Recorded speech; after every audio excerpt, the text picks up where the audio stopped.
off the board. So Defiance will take over first down and 10 at their own 20-yard line. 25 seconds to go in our opening quarter. It'll be Rubio, second man through across the 25. He's got daylight at 30, 35, and tripped up. Wow.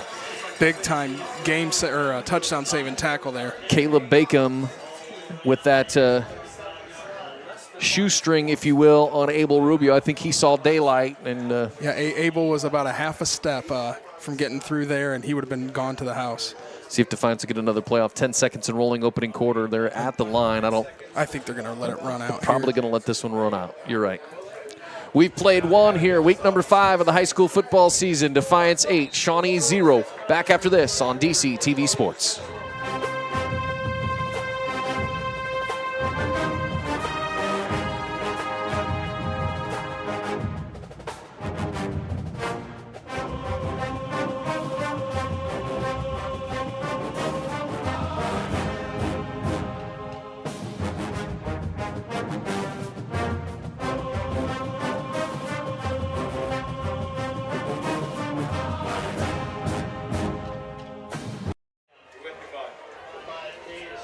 Welcome back to Dctv Sports, our live stream here tonight on YouTube. Josh Bush, Brent Routon with you, and our entire Dctv Sports crew. Thanks to them for putting this together today. And I'll tell you what, I don't think we thank them enough for the effort that goes into getting everything set up and the trailer out here. Yeah, and, I mean there's a lot to go. I was out this morning to help out a little bit. I was here for like 20 minutes. It was too much work. I had to go. Well, I was going to say, there's no doubt in my mind you didn't help very much, but you may have been here, but not helping. I took like 3 cases out of the van, okay?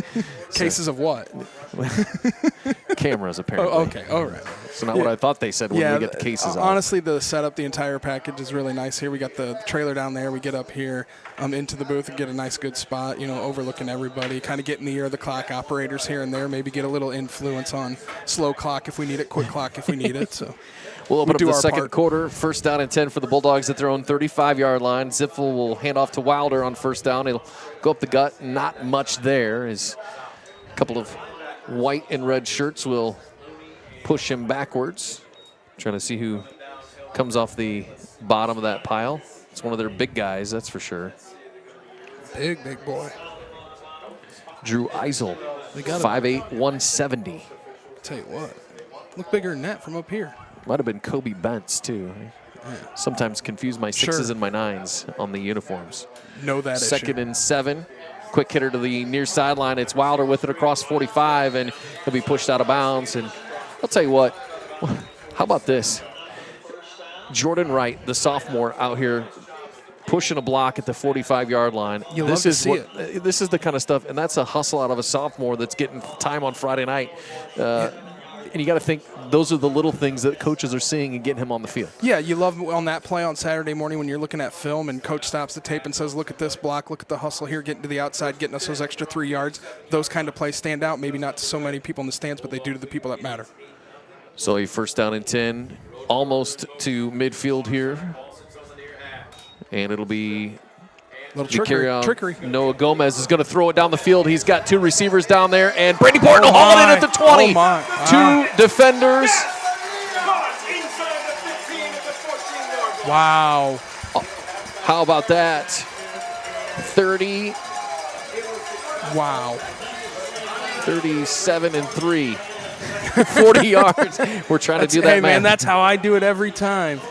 So Noah Gomez, it looked like he was going to take it on an end around, a little trickeration from Coach Cooper and the boys, and just like that, Brady Borton hauls it in inside our Stanball Jewelers red zone tonight. It's a first down at the 14. Coach Coop has about, I think, 740-some trick plays there, and that was one of them. We haven't seen too many this year. It was nice to get one out of the bag and pick up some big yards. Got to try it sometime. Amen. Rubio will get the handoff on first down inside near the 10-yard line at the 11, so he'll pick up about 3 on first down. Wow, and that wasn't just a little trickeration, Brent. That was a big play down the field, and I'll tell you what, Brady Borton, give him credit, too. He had 2 defenders draped all over him. He had to go up and fought for that football. Play a little bit of defense, was able to go over the top like would have been a foul in basketball, but it doesn't matter here in football. Over the back? Go over the back, grab the ball, and land down with it. Second down, Zipfel back to pass. He's got receiver to the far sideline. He's looking for Brady Borton again, a little bit high at the 5-yard line, so it'll fall incomplete. And I think that's probably his first incomplete pass of the night. It is the first incompletion for Defiance tonight, if you throw in the Noah Gomez pass as well. Fair so, enough. yeah, first incomplete pass tonight. Good look, little high throw, quick release there. I think, evading a little bit of rush, trying to get a quick hitter there before the defense was able to set up, but defended well by Lima Shawnee. Third down and 7 here, so Bulldogs will be tested here to see if they can convert at the 11-yard line. Wilder in motion. They'll toss a jet sweep that far sideline. He's got a blocker, and he'll be wrapped up and brought down. Huge open field tackle. Joey Spiker up from his linebacker spot, and man, he shot out of a cannon over there and was able to knock Wilder down at the 8-yard line. So. And really had to there. We had Abel Rubio getting out there for a quick block, chipped the linebacker off, but was able to close down there on Wilder. If he would have hit the edge there, would have had a little bit of extra room there to at least get down to the first down marker. 4th and 4, Zipfel under center here. Not something we see a lot of. Maybe trying to draw some offsides. Nope, they're going to fake the inside give. He's looking to throw. Run. Pressure coming. He comes left side. He's got 3 guys chasing him. He's going to tuck it under inside the 5. He'll be down 4. near the first down marker. I think he's got it, Josh. I think we're close. Nice heads-up play there by Brett Zipfel. He knew he needed to get down to that 4-yard line. I think he got just that. Wow, that might be the first time we've seen them go under center all year. Yeah, and you could see there that he had some space to run, but you knew it was going to close quick. But Brez, definitely the little bit of experience there. He saw the exact spot he needed to get to, kind of beeline right for that corner, knowing if he got hit there right on the line, he would possibly be able to fall forward to make sure that the yardage was picked up. So incredible run there. Actually, one of those that doesn't look like anything more than a 4-yard run in the book, but a big-time 4-yard run. First and goal at the 4 in our Stanball Jewelers red zone for the second time tonight. Shotgun formation. They'll give it to Rubio up the middle, and he'll be stuffed after maybe 2 yards. So this Defiance offense, again, chunking up yards right down the field in their first 2 drives, Brent. I would say just as impressive as what we saw last Friday night against Van Wert. I think you're seeing a little heavier diet of the run tonight, but you saw the trick play with the halfback pass there and able to get the ball down the field. And you've seen a couple throws, Brez running the football a little bit, but you've seen for the most part a steady diet of Abel Rubio and Anthony Wilder. And like you said, up and down been pretty easy so far tonight. Rodenberger goes in motion to that far sideline. They'll fake it. Nope, they're going to give it to Wilder, and Shawnee has it sniffed out. But look at that. Wilder just turns it north and south. Going to gain maybe a yard. And, the looks of that play early on was like what looked as though Wilder was going to be stuffed there in the backfield, maybe pushed back even to the 5, 6, 7-yard line, but was able to continue going forward, get down to the 2, sitting at 3rd and goal at the 2-yard line. Could do a lot of things here. Is this a spot where Coach Cooper goes back under center with Brez? I kind of like a little bit of a quarterback option here. Option read for the QB, I think is what you're kind of looking at. But, when you get 3rd and 2 and 4 down territory, it feels like for us, we could throw the ball here too. So a 3rd down and goal now at the 2-yard line. Zipfel will have 1 back beside him. He's going to throw a quick hitter to the near sideline and a 2-yard touchdown pass to Anthony Wilder. So just like that, they connected 3 times last Friday night. They got their first one here tonight, a 2-yard touchdown pass from Brez Zipfel to Anthony Wilder. And as you can see, they're going to go for 2, I would assume. Yep. You definitely like the play call there. Anthony Wilder was the man last week, finding the end zone 3 times again tonight. You get down there inside the red zone. You get especially inside the 5. You can run the ball with Wilder. You can get it into his hands. He's going to make the catch. And again, pretty safe target there. Good throw by Brez. 2-point conversion. They're going to do an end around with Wilder. He's going to throw it to the back of the end zone, and it will be caught. It's going to be caught. Abel Rubio. Wilder on the pass there. They put it up yet? The officials are talking about it. There's a little bit of commotion there, and they're going to say it hit the turf. He caught that ball. No, they're going to say it hit the turf. We're going to head to New York here to get a review of that. Well, where did they do that for the WBO? Had to probably somewhere in Lima, right? I would, yeah. 7:18 to go, second quarter. Defiance 14, Shawnee 0. Back after this on Dctv Sports.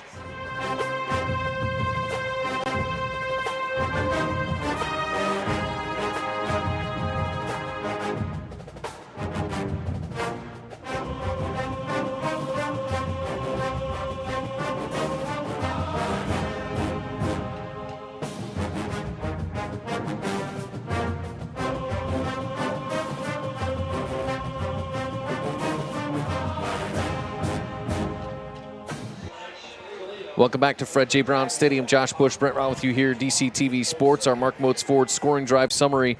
Defiance goes 80 yards in 11 plays. It capped off by a 2-yard touchdown pass from Brez Ziffel to Anthony Wilder. It's a drive that took about 5 minutes and 10 seconds off the clock. Coming off that missed field goal, the 2-point conversion fails. They're up 14-0. Our Mark Motes Ford scoring drive summary. Yeah, there's no doubt. Both drives taking up some clock, but both ending in points, always a good thing. Low kick here, the ensuing kickoff, and heck of a return. Shawnee's going to have decent starting field position here out across the 40 to the 42-yard line. So we'll see Shawnee with their first drive of the second quarter. Yeah, really good starting position. You saw the up man there. I believe it was Garrett Looney. He probably doesn't get all too many opportunities to run the ball on kickoffs, but was able to get one there, make a guy miss. Got upwards of, 18 to 20 yards on that return. He's a tough young man. He leads this team in tackles, coming in with 42. Ball player. Looks like a ball player. So first down and 10 at the Shawnee 43. They're going to pass on first down. He's looking for it all on that far sideline. And he's got a receiver. It looks like it was hauled in. A one-handed catch on that far sideline. I don't know what you could have done. Antonio Lopez was on coverage, but what a play over there on that far sideline by Christian Jones. And just like that, Shawnee chunks off a huge gain of 38 40 yards. We'll say 40 yards. There you go. All the way down to the 22 of Defiance. They're going to pass again on first down. Pocket collapses. All kinds of time. And Irizarry chasing at the 30. He's going to throw it to the end zone. He just kind of throws that into no man's land. And Dominic Lynch, I'll tell you what, the pass a moment ago down that far sideline, what a beauty. And you can't give any fault there to Antonio Lopez. He was in as good a position as you can. Over the shoulder, one-handed catch there by Christian Jones, and not much you can do about that. No, there really isn't. You play good defense, you stick to the guy like glue like you did there, and sometimes they make the play, and you kind of move on from there, adjust, and look to come back and be strong on the next one. Second down and 10 at the Defiance 22-yard line. Go under center now for I believe the first time. Fumbles the snap, looking toss sweep far sideline, and after fumbling that snap, there's just nothing there for it. Derek Lyons will be wrapped up and dropped at the 25-yard line. Joey Robinson in on the stop for the Bulldogs, among others. So you can see when you don't go under center a ton, and we just saw that with Defiance, you get that center quarterback exchange, and it's not something you practice. I mean, when you're in shotgun 75%, 85, 95% of the time, those things, the simplest of things, can kind of get you out of whack a little bit. Yeah, there's no doubt. I mean, it's not the easiest thing, especially like you said, if you're not touching on it too much every week. You only got a couple formations where you're going under center. You can have those issues. You got to get a little fluent in there and get used to running it. We're going to take a time. Shawnee calls a timeout here. 6:02 to go before halftime. It's a Stanton Law off his timeout. We'll take it with him back after this on DCTV Sports.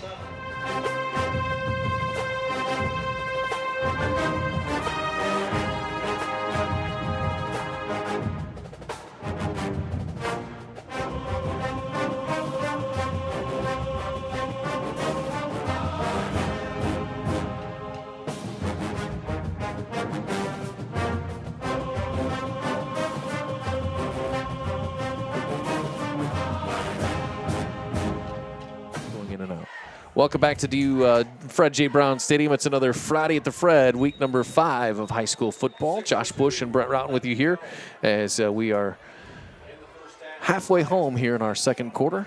been fast moving, similar to last week, but for little different reasons. Just a lot of runs and completed passes. Haven't had too many opportunities to stop the clock. Not exactly the points that we saw last week, but similar pace for sure. So a 3rd down and 13 at the 25-yard line now, as they lost 3 yards on that run on second, and we got a holding penalty coming, and Lynch is going to be hit in the backfield, receiver, and then an ineligible receiver. We got a lineman that caught the football. Josh Bush with a catch out there. he's not that big. I think we got a holding. It's in the area of holding. For sure. We have a flag that we would all assume would be holding. We'll see that shortly, but then you got an ineligible receiver. So either way, this is good for the Bulldogs. Lots of corn stalks on the field tonight. There's corn stalks everywhere. Might get one tonight, I hear, up there north in Williams County. Wait. Over in Edgerton, or it's over in Ayersville. It's Ayersville, so they got corn stalks out there. I believe. Old Goob and the GMC back together again. Yeah. It's like, so they're going to decline, and they're going to take the ineligible receiver because it's a loss of down. Yeah. So get that old loss of down call. So that'll back them up to the 31-yard line, and it'll be a loss of down. So that means it'll be 4th down now for Shawnee. 4th and a long way to go. Yeah, this is 19, I think. 18, it looks like. This is where your defense gets to have a little fun. You can't make a mistake here, but you got a lot of room for error. So keep them short of 18 yards. Back to pass. He's got a guy, and it just overshoots his intended receiver. And this is the problems you have if you're Shawnee. He was looking for Michael Garlock, who, by the way, is 6'2", and big guy. Had no chance at hauling that one in. No, way over his head. I mean, it was one of those. You knew they were going to have to throw the ball.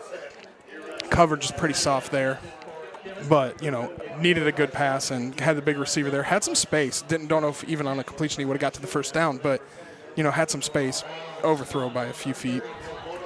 So a turnover on downs. Defiance offense back on the field for the 3rd time tonight, and they'll take over at their own 31-yard line. Again, if you're just joining us, 14-0 Defiance. 2 lengthy drives by this Defiance offense, a missed field goal by Shawnee, and now a turnover on downs has led us to where we are now. 5.5 minutes here, 5:40 actually, and 3 timeouts. You think Defiance is going to look again to put together another lengthy drive? Could be the rest of the quarter. Yep.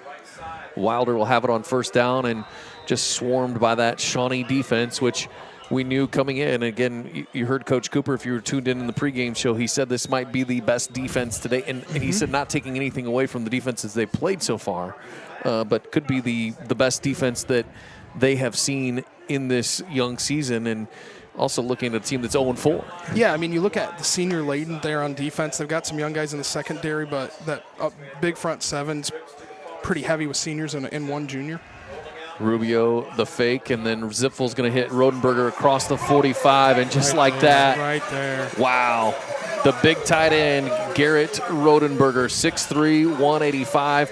His stats every week are not flashy, but it's the stuff that he does otherwise, and you tack on some catches like that, or the 2-point conversion catch, the blocking, the defensive play. Garrett Rodenberger is definitely a guy that you have to know where number 5's at all the time. Yeah, both sides of the ball, too. You talk about it, but on offense there, every week it seems like he's coming up with a big play. Once a half, twice a half. He's constantly involved. Sometimes it's setting a big block. Sometimes, like there, it's making a big catch. Rubio on 1st down. He'll gain a yard or 2, and he'll be wrapped up and brought down. Garrett Looney among those in there for Shawnee. Short gain on 1st down, and the clock continues to roll. Under 4.5 to play before halftime on a mid-September night here. September night, week 5. And you're mid-September because it was hot earlier. Hot. Now it's not. You can kind of feel it cooling off a little bit here in the press box. It feels like Ohio. I think we're used to this after 40-some-odd years. Wait for 15 minutes, it'll change. Right, it'll change. We might even get a little winter tonight. 2nd and 8 from the Defiance 48. Quick hitter, far sideline. Wilder with it across the 45 of Shawnee, and actually tackled him forward. He's going to be close to the 1st down. Yeah, it did. Wrapped him up and pushed him forward about a yard, but nice form tackle there, wrapping him up. And that's going to take him to the 44, give him a 1st down for Defiance into Shawnee territory. And seeing Brez throw the ball a little bit more this quarter, but Nothing real. They haven't really opened up the playbook. Obviously, did have the trick play earlier, but for Brad so far tonight, pretty simple stuff. But he's consistent and getting good looks, good reads, and finding the open receivers. And he's tucked it down and ran a couple of times when he's yep. needed to. Rubio's got it near sideline looking for a hole. He's got it across the 40, 35, and it'll be pushed out of bounds. Finally knocking him down. But a penalty marker is down, and this one will come back. We've seen that one before. Yep.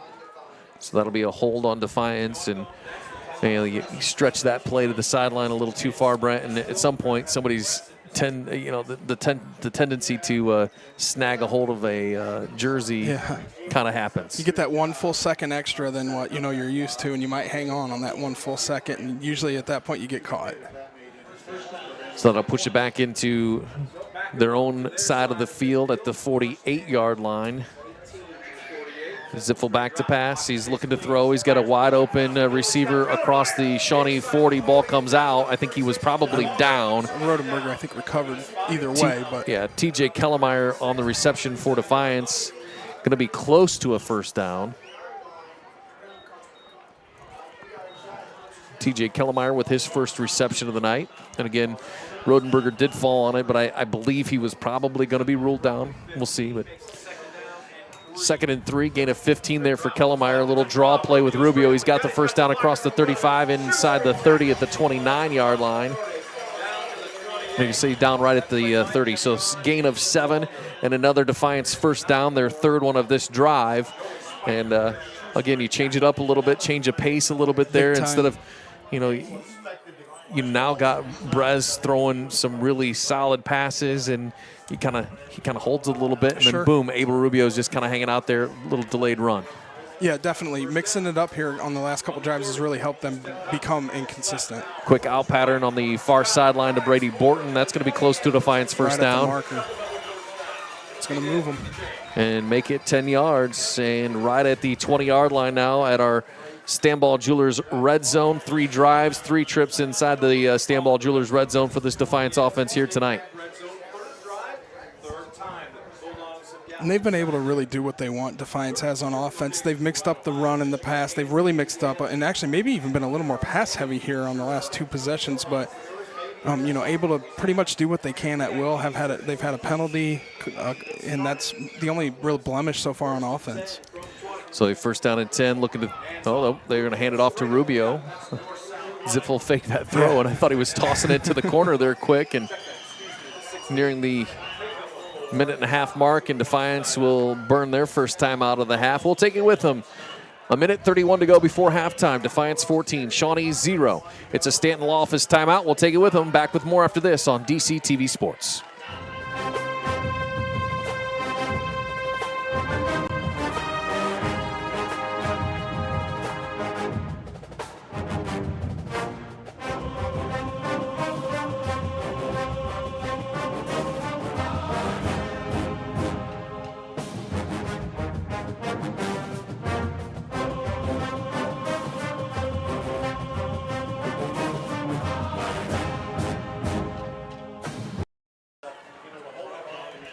Welcome back to Fred J. Brown Stadium. Josh Bush, Brent Rout with you. Stick around. Halftime coming up. We're going to be talking to the old horseshoe champion. Oh, yeah? Yeah, absolutely. Alan Francis will be coming up joining us at halftime. They call him the GOAT.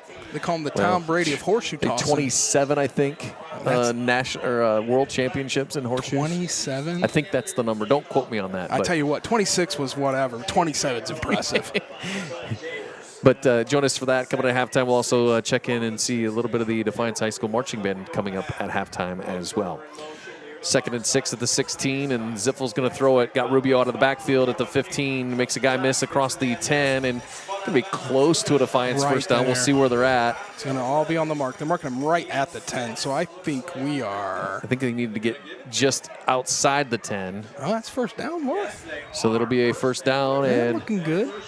First down and goal for this Defiance offense. Again, inside our Stanball Jewelers red zone for the 3rd time tonight, and looking to tack on another touchdown and make it 3 drives, 3 touchdowns here in this first half. Rodenberger's in motion to that far sideline. Zipfel's going to roll that way, looking to throw, comes back with a screen the other way to Rubio. He's got 2 blockers in front, 1 defender. This is going to be a touchdown. Defiance touchdown as Abel Rubio takes the screen pass from Brez Zipfel, goes 10 yards, and a touchdown Defiance. And easy peasy really on that one right there. Not much to it. Quick screen, 2 blockers, 1 tackler out in front. Nothing left really to do but walk right on in. They almost made that look too easy. You get 2 big defenders out there against 1 defender, or excuse me, two offensive linemen versus 1 defender, and Abel Rubio with a head of steam. You get 3 or 4 more blockers out there, you and me could have punched that in. Yeah, we needed a little bit of help. They'll go for 2 here. Oh, 2 got it. They're going to reset. There we go. And it'll be, they're going to pull it back in, wide open in the back of the end zone. Touchdown, or excuse me, the 2-point conversion in the back of the end zone. Cohen Stockman. Stockman getting in. Tight end. Making a big-time catch there for 2 points. So, just like that, Defiance will tack on 2 more and extend their lead. 1:17 to go before halftime. Defiance 22, Shawnee 0. And back with more after this on Dctv Sports.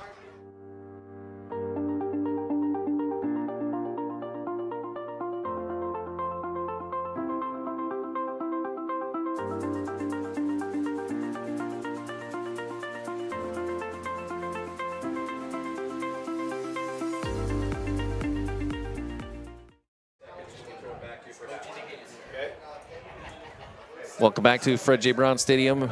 Josh Bush, Brent Rautner, Mark Motes Ford scoring drive summary. A drive that took 4 minutes and 20 seconds, 10 plays, went 69 yards, capped off by a 10-yard touchdown pass from Brez Zipfel to Abel Rubio. The 2-point conversion good, Zipfel to Stockman. Defiance leads at 22-0. And the ensuing kickoff is fumbled initially. Ball hanging out there. Yeah, and you can tell that's not an... Yeah. Kind of a normal runner, I would think. But. Well, I mean, impressive on his first return. You know, was able to get a chunk of change there. Looked a little out of sorts on that one. So, 1:09 to go before halftime, and Shawnee will take over here at their own 24-yard line. We'll see what they can do here. They've really, honestly, not been able to do much here offensively. Yeah, I mean, the first drive they did drive down the field, missed a field goal. Got a 1:09, 2 timeouts, a lot of field to go. Might run a play or 2 here, see if you can get some grease going there and get it moving forward. If not, you're probably just going to look to get out of here and get to the locker room. Well, 5 receivers. You think they're probably going to throw here on first down. Pocket collapses. He's running to the near sideline, and it'll be complete out across the 35. Hauled in there by J.J. Spiker, one of the wide receivers. Dominic Lynch in at quarterback right now for Shawnee. We've seen Caleb Bacom in there earlier. Under a minute to go before halftime, and they're taking all kinds of time just to get set. Yeah, I definitely think they're not pressing the issue here. 15, 20 seconds to get set here to run a play, and they'll 5 receivers again, and a couple holds. There's a penalty marker down, and Defiance just rushing 3 guys, but I think you probably could. I mean, Goob might have been able to see that on Ayersville. He might have been able to see that one. I tell you what, we had flags, hats, hankies, shoes, socks, a lot of things thrown on that one. So 36 seconds to go. I got to believe this one obviously in the area of holding and will be holding. They'll bring back it all the way back to the 27-yard line. So with 36 seconds to go now, an offense that really hasn't chunked off much yardage here in this first half outside of that first drive. I mean, here it's you maybe take an inside handoff, let them run, get a couple yards, and head into half is what I would think. But they're going to just air it out. Let's go. Let's play. You're down 22-0, so Lynch is looking to throw. He had a chance to run, and now he's just going to be thrown down to the ground by Abel Rubio all the way back at the 22-yard line. Big-time sack. Huge sack there by Abel Rubio all the way back to the 22-yard line, so a loss of 7 as Lynch is wrapped up and thrown down there. It looks like 15. They're hurrying to the line. They're going to try and get something off here. It's second and a long, long way. At this point, you just hope for a touchdown. Just throw it up and see what you can do. And it will be caught and at the 40 as clock expires. At the 48-yard line. So 26 yards on the completion. It's a great looking pass, honestly. Well, they're talking about maybe putting some time on the clock. It looked to me like he went out of bounds with about 0.8 to a full second. So I think they're going to have a shot here if they put a second back on that clock to run a play. He's out of bounds. So they're going to. Now, officially, the clock has expired, but the officials are going to say, did he get thrown down out of bounds with perhaps some time on the clock? Wrap. That's a wrap. And that is going to be it. They're going to go to the locker room. Well, we played a half here, a halftime show. Midwest Community Federal Credit Union halftime show. Defiance 22, Shawnee 0. Yep. Well, Brent, Defiance offense, 3 drives, 3 touchdowns, some runs, some passes. I think, honestly, we saw quite a bit of what we saw last Friday night out of this offense. And, again, impressive here so far in half of play. It really is. You're seeing guys mix it up week in and week out. Obviously, with starting running back Brogan Castillo being out, you know, you got to see a little more out of Abel Rubio, a little more out of Anthony Wilder carrying the ball. You've seen it tonight. Both guys mix it up, get some yardage. They've been passing the ball. Brez has looked very efficient throwing the football. Hasn't taken a lot of chance, and they had obviously the big trick play with the halfback pass. They're throwing it, getting it down the field for 40 yards. Shawnee's defense not able to really do a whole lot here against this offense, but really for them, what I noticed, Brent, offensively, you can see, regardless of whether or not this offense is starting to come around, it just not clicking on all cylinders. Yeah, I think you see flashes of a good offense. You look at the last play right there on the sideline, third and a mile, second and a mile, and they were able to get right to the stick on a very good-looking pass. But you're not consistently seeing that. And if they're not going to gain like they did on the first drive, 4 or 5 yards per carry, they're going to run into a buzzsaw when they get into third and long. The consistencies in the passing game just aren't there. And, that comes with time, that comes with reps, that comes with development and a new offense. Most teams aren't going to walk right into a new offense and, be able to hop off 400 yards a game, things like that. So they're working hard, and you can definitely see some growth, but it's still a work in progress. Midwest Community Federal Credit Union halftime show. We're going to take a timeout. When we come back, we'll sit down and chat with Alan Francis, tossing the horseshoes. That's next on our halftime show here on Dctv Sports.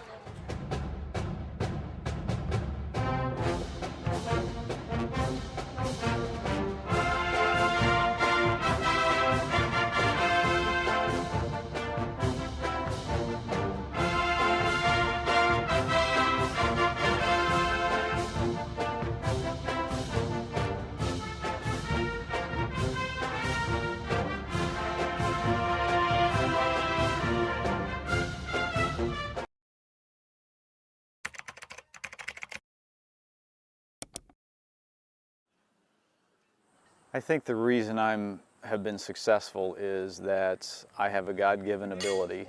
I was blessed with some hand-eye coordination, and with horseshoes, there's a lot of precision involved in horseshoes, so a lot of elements go into throwing a ringer. And I figured out how to be good at it and figured out how to stay good at it. I've had 26 men's world titles. I was also a junior world champion 4 consecutive years. In all, I've won 30 world championships since the age of 12.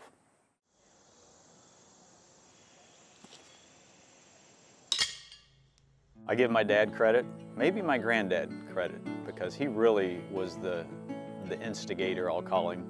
And then my mom entered us into the state horseshoe tournament. That was in 1979. So we went to St. Joe, Missouri and competed in the state tournament that year. And from there, we were totally hooked. I am surprised at the amount of success I've had.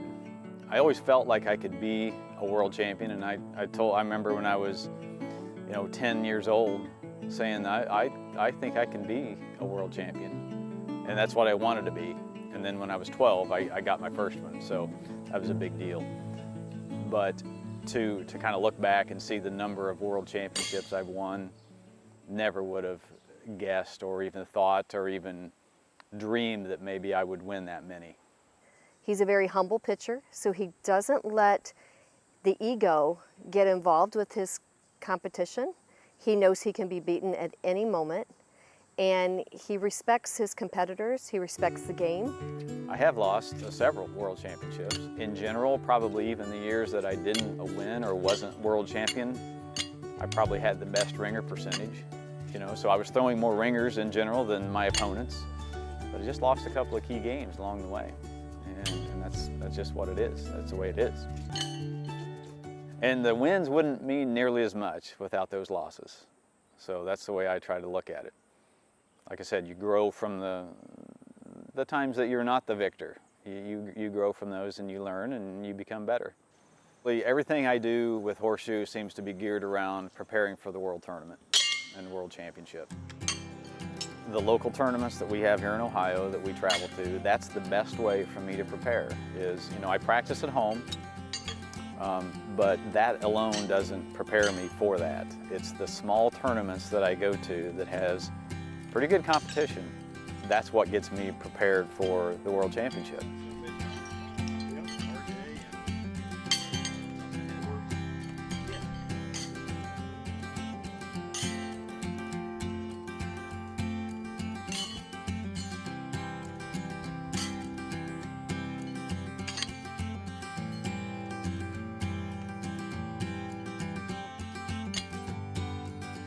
I don't know that there are any secrets, although I get questioned by it a lot.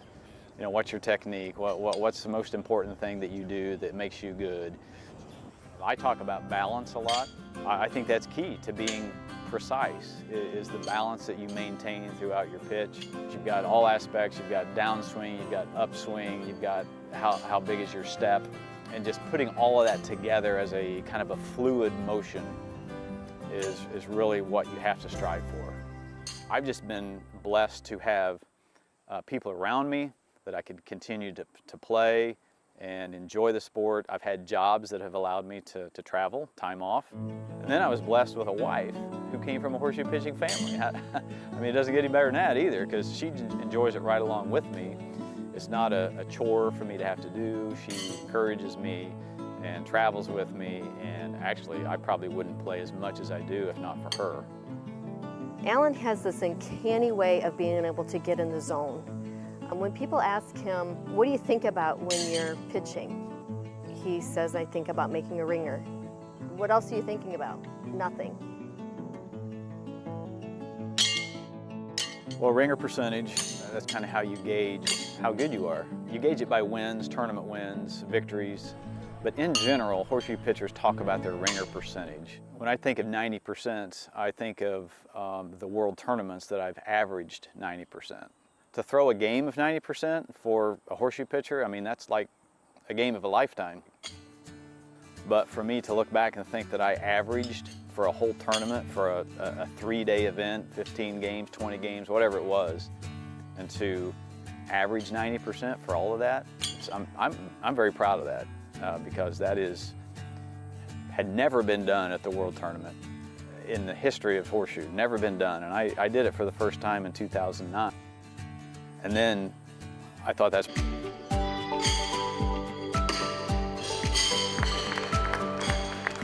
Today I had 5 games, so that the competition just got stiffer every game. Coming in the #1 seed, I had to play the 5 guys right below me, kind of in order. So it ended up being Drew and I, the #2 guy for the last game and for the title.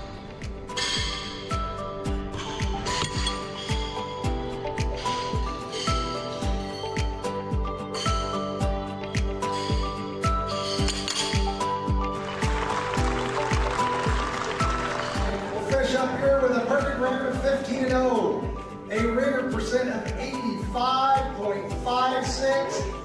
Now 27-time men's world champion from Ohio. So this is championship number 27. It's 11 consecutive.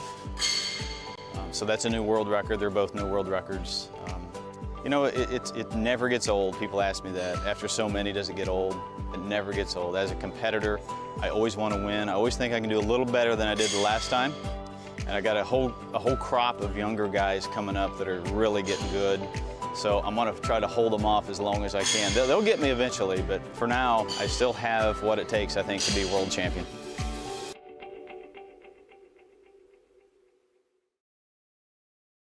This is Sarah Tackett. I am back here at the Defiance High School football game. We're ready for the Midwest Community Federal Credit halftime show. So excited to have my longtime friends standing right here with us tonight, Alan and Amy Francis. You just watched that wonderful interview, story of your life. So how does it feel to be from Defiance, Ohio, and be an international champion? Well, it feels great. I mean, Defiance is such a great community. Very sports and athletic minded, so it's great to represent Defiance and Northwest Ohio. Great. And you two actually met during your horseshoe passion, right? You both grew up doing this, and that's how you met. Tell us about that. We did. We grew up about 600 miles apart. I grew up in Northwest Missouri, Amy in this neck of the woods, and we came from very similar backgrounds. Each had family members that played, so we competed as a family. And over the course of a few years, she and I met, and one thing led to another, and next thing you know, I'm in Ohio. And we're so glad. So Amy and I worked together at Defiance College for years and years, and so I knew her when she was talking about this young man named Alan that she met from Missouri. So we sort of lived through that time together, didn't we? Amy, what's that been like for you to have the Missouri boy move here? Oh, it's been great. He's just a wonderful guy. He's a good competitor, but he's just a wonderful person, a wonderful husband, and it's just been a wonderful ride being on the horseshoe circuit and also just being married to him. And so you two have a son, Alex, graduated from high school a year ago this past May, a year ago. Does he pitch horseshoes at all?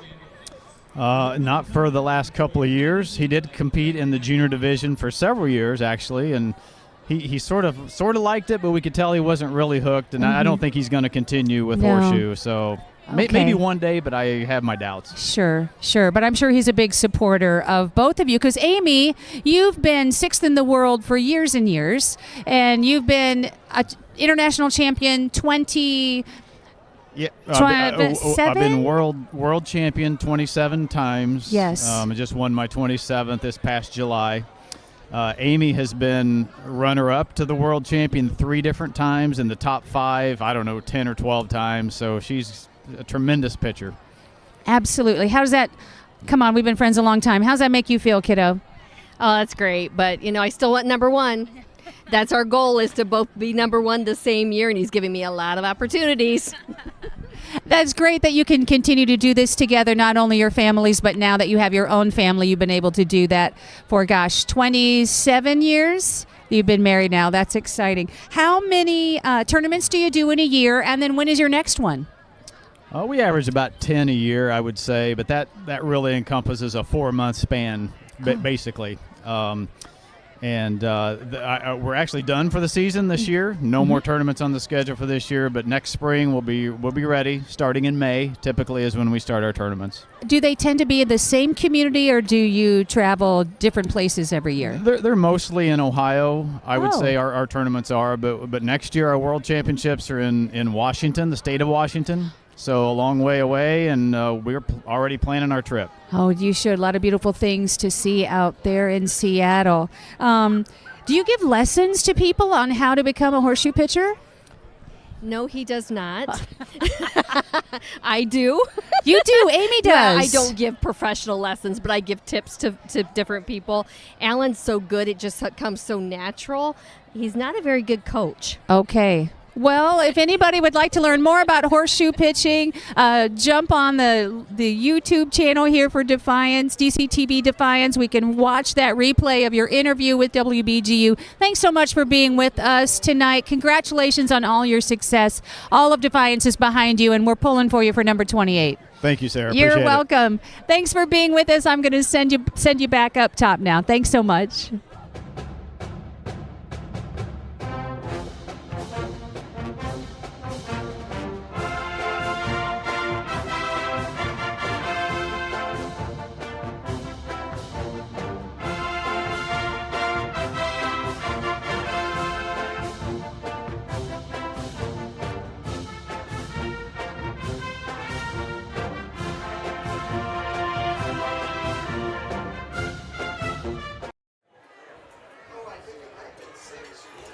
All right, welcome back to Fred J. Brown Stadium. It's another Friday at the Fred here on Dctv Sports. Josh Bush, Brent Rowden, 22-0 Defiance here at halftime. And, well, Brent, first half really essentially dominated by this Defiance squad. Yeah, action-packed from the standpoint of getting yards and moving the ball up and down the field pretty nonstop. Really, both sides have played pretty good football. Not a whole lot of penalties on either side, a couple for each side, no turnovers. So it's been fluid on offense. Lean Defiance, they've been able to get into the red zone and punch the ball in. One good long drive. Yeah, one good long drive for Shawnee. It was the first one. They didn't get the points and lost the momentum from that point going forward. And offensively for them, they struggled since stringing first downs together. Yeah. But overall, great first half for the Bulldogs. Your impressions, Defiance in this first half. Obviously, last week you get a heartbreaker. I mean, what the kids put into the game mentally and physically last Friday night against Shawnee. Obviously, it was a track meet. Yep. I mean, you and I were up here going back and forth. We were sweating. There was 1,000 yards of total offense in that game. There really hasn't been any lag or any step back in this Defiance team, either side of the football here tonight. And really, a little bit of a concern you always have going forward the very next game after a heartbreaking loss. They have the home crowd with them, which always kind of helps, but getting out there, punching in that touchdown, and then getting the stop on defense, all of that kind of rolled together to really transition this game. They put the Van Wert game behind them. They're moving forward and looking good again tonight. Well, let's recap some of our scoring here in that first half as we went Defiance with the opening kickoff. They went down the field quickly, 52 yards, capped off by a 2-yard touchdown run by Brez Zipfel. They capped off that with a 2-point conversion to Garrett Rodenberger. They led 8-0 midway through our first quarter. Defiance would not be done there. Their second drive went 80 yards, capped off by an Anthony Wilder 2-yard touchdown pass from Brez Zipfel. The 2-point try failed. Defiance led 14-0, 7:18 to go in that second quarter. One more time in the end zone for Defiance in that first half as that beautifully run screen pass down on the left side on the north end zone to Abel Rubio. That goes 10 yards, and then they get a Zipfel to Stockman pass for the 2-point conversion. That takes us to where we are, 22-0 here in this first half. And again, if you look at Shawnee, they had the opportunity to put 3 points on the board on their first drive, missed that 34-yard field goal. But other than that, it's really been Defiance here in this first half. And it really has. You talk about the 2-point conversions with Defiance doing that this year. You're gonna, you really want to be at above 50% doing that. You'll end up out kicking what you would for the extra point. 2 of 3 tonight, really close to being 3 of 3 tonight. So all facets of the game. That was we tricked us up here. So all facets of the game have looked great for Defiance tonight. Nice to see a nice bounce back. Not that last week was one of those gut-wrenching, defeats. It was you got beat by a good team. You ran with them, all of that. But to able to come right back and, go out there, go up 22-0, really put the foot on the throat early is big for Defiance. Let's take a look at some of our statistical numbers here at halftime. Let's start with Shawnee here. Again, one drive really kind of defined what they did in the first half. Yeah, bulk of the yardage comes on one drive outside of a couple plays here at the end, which, passing plays going into half. But running the football, Derek Lyons was the man early. He's got 17 yards. Christian Jones has added a pair of yards. And 21 for the quarterback, Dominic Lynch, who's ran the ball. Receiving, they've been a little bit mixed bag. Jones has a 39-yard catch. Spiker has 2 catches tonight for 39 yards. So, putting those 2 guys together have been their main threats. Passing the ball, Dominic Lynch has looked pretty good. He's 4 of 6 passing the ball, 89 yards. Hasn't, thrown any touchdowns in this game, but was able there to get some yardage. Overall for them, kind of what you would expect, pretty run-heavy in terms of plays. They have connected on some long passes to kind of get a little pass-heavy on the yardage. So, looking good on that side for the Defiance defense as well, holding them boys down. Flip it over, Defiance, some numbers here at halftime. Again, we've seen a little run, we've seen a little pass. We thought maybe it was going to be heavy run tonight, and then we come out and we see more passing and out of more than just Brez Zipfel. Yeah, Abel Rubio, 12 carries so far for 65 yards, so he's pacing and looking at 100 yards. Breza only has a couple carries, has 2 carries for 6 yards. He does have a touchdown. Anthony Wilder, the mixed back, has 7, mixing it up, going in and out, pass catching and running the ball. 31 yards coming out of the backfield. Receiving-wise, Anthony Wilder, like we said, he has 3 catches tonight for 18 yards. Brady Borton has been the big one. 64 yards on 4 catches, had the big 40-yard play, kind of padding those numbers, but a good-looking night so far. Garrett Rodenberger with a catch for 18 yards. TJ Kellermeyer a catch for 15 yards. big time there on the touchdown, the 10-yard catch for Abel Rubio. Brez Zipfel throwing the ball 85 yards so far tonight, so he's looked pretty good. He's thrown a couple touchdowns, has ran for one. And with the big play, Noah Gomez, the 40-yard pass, completion there early, kind of the trick play that really put forth some momentum for him and has kind of kept it rolling. So overall for the Bulldogs, great half. Well, halftime here, Defiance 22, Shawnee 0. Checking some scores from around the area in the Western Buckeye League. Let's see, St. Mary's leads Ottawa Glandorf 28-7. That game is already out of halftime. Ayersville at half leading Edgerton 16-0. All right. Holgate 16-0 halftime over Harlan Christian. 8-man football there. Pandora Gilboa and Macomb. That was a big matchup in the BVC tonight. Both of those teams 1-0 in the conference. Pandora Gilboa right now leading. Did I read that right? Pandora Gilboa. Where 21. And that's against Macomb? Yeah. Where's Macomb? I'm not sure. I believe it's in my pocket. 4-0 Macomb trailing Pandora Gilboa right now, 21-7 at halftime. Two really good football teams there. Smaller schools, really good football though. Wapakoneta, how about this? 28, Van Wert 6. What is up with that? See, that's Defiance Halftime. right there. That's Defiance right there, coming off that big win. Tired still from last week running around. Paulding leads Fairview 14-6. That game's in the second quarter. Antwerp all over Sonora 20-7. Again, just before halftime there. Elida leads Bath 14-7. Let's see here. Wayne Trace 42, Hicksville 0. Whoa. Last update there was in the first quarter. And Salina 37, Kenton 14. Again, that's first quarter. Now that again, those are that's 50 points. I mean, you're going off of score bugs there you got to rely on some fans to put those scores in. But again, here at halftime, again, you've got, when you look at the Western Buckeye League, Brent, you got Elida and Salina 3-0, Defiance, Van Wert, Kenton, and Wapakoneta 2-1. That Wapakoneta win, or that Wapakoneta Van Wert game, big one. Yeah, I mean, you look at the one-loss teams have all traded losses with each other, too. Sure. So it creates, what do we like? We love that parity, and you're getting it right there. Well, and again, when you get towards the end of the season, obviously everybody's goal is the league championship, and I think you're going to see more of that coming through. These teams are going to start to knock each other off. You get a clearer picture come week 7, week 8. Right now it all looks good, but for Defiance, we know if they handle business and take care of it and win on out, they're going to have a shot at taking that title home. Midwest Community Federal Credit Union halftime show. Josh Bush and Brent Routen with you here. Defiance leading Shawnee at half 22-0. First state poll came out this week, and some teams around Northwest Ohio, not a huge group of teams, but your normals. You've got Toledo Central Catholic number 1 in Division 3. They've been a perennial powerhouse. Division 5, where we get some more teams around here. Liberty Center checks in at number 4, but Division 5, you got Perry, Coldwater, Oak Harbor, and Liberty Center, the top 4. Right. Division number 7. Marion local, no surprise there. Your number 1 team. But look, how about this? Patrick Henry checks in number 2. Yeah, pretty cool. Macomb 4, who of course, by the way, was losing here a little bit ago. Antwerp got some votes in there. Lipsick got some votes in there, but we saw Liberty Center week 1. They looked really good, and it shows in the first poll coming out, sitting at 4th in state. So pretty awesome. Of course, it all comes down to computer points at the end of the day.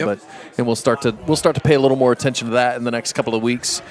Another big news today, it was announced by the Northwest Conference, which is already a pretty darn good conference in its own. This is big. Lima Central Catholic, who was ousted of that conference. Oh, we're too good, I think, at one point. Well, it was a competitive balance thing, and they were voted out of the Northwest Conference, and I can't remember the year that happened, but it's 13, I think, 2013. 12 or 13, so it's been a while. About 10 years ago, but it was announced today they have accepted an invitation to rejoin the Northwest Conference, and they've been playing independent. And then Fort Loramie, who is good football down there. They left, I believe, the BVC. They were in the Blanchard Valley Conference. They left the BVC, and they have been invited to join for football. Not all sports, Correct. but Lima Central Catholic will be all sports, but Fort Loramie will be football only.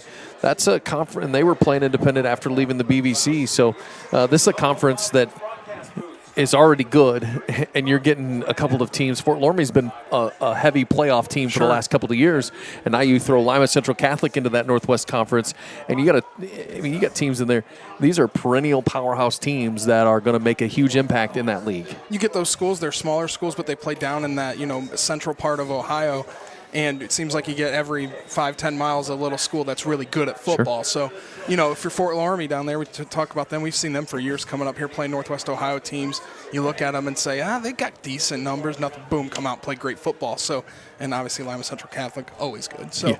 I mean, it's great for their league. Good to the point that when you and I were talking about this earlier this afternoon when the news release came out, you and I both, I think, thought that Lima Central Catholic was in the MAC at one point. Yeah, I was like, when they left, I thought they went to the MAC. And I was like, if they were playing in the MAC, they're going to come in here. But if you think about Northwest Conference, their non-league games a lot of times are against the MAC. And so I think they've played a hybrid schedule that's featured a ton of MAC teams. And LCC, very, very, very dangerous, successful team. Always. Our Midwest Community Federal Credit Union halftime show. Thanks to them for helping us out here tonight, underwriting our halftime show. Ensuing kickoff second half kickoff, and just absolutely laid out on that far sideline. 34, heck of a hit. Chase Camaso, the kicker. Yeah, look at that. Boot the ball and make the tackle. A linebacker tackle there. A big old hit. So a nice return nonetheless from Shawnee. That was, Christian Jones on the return for Shawnee. They'll take over at their own 46-yard line to open up this third quarter. Formation.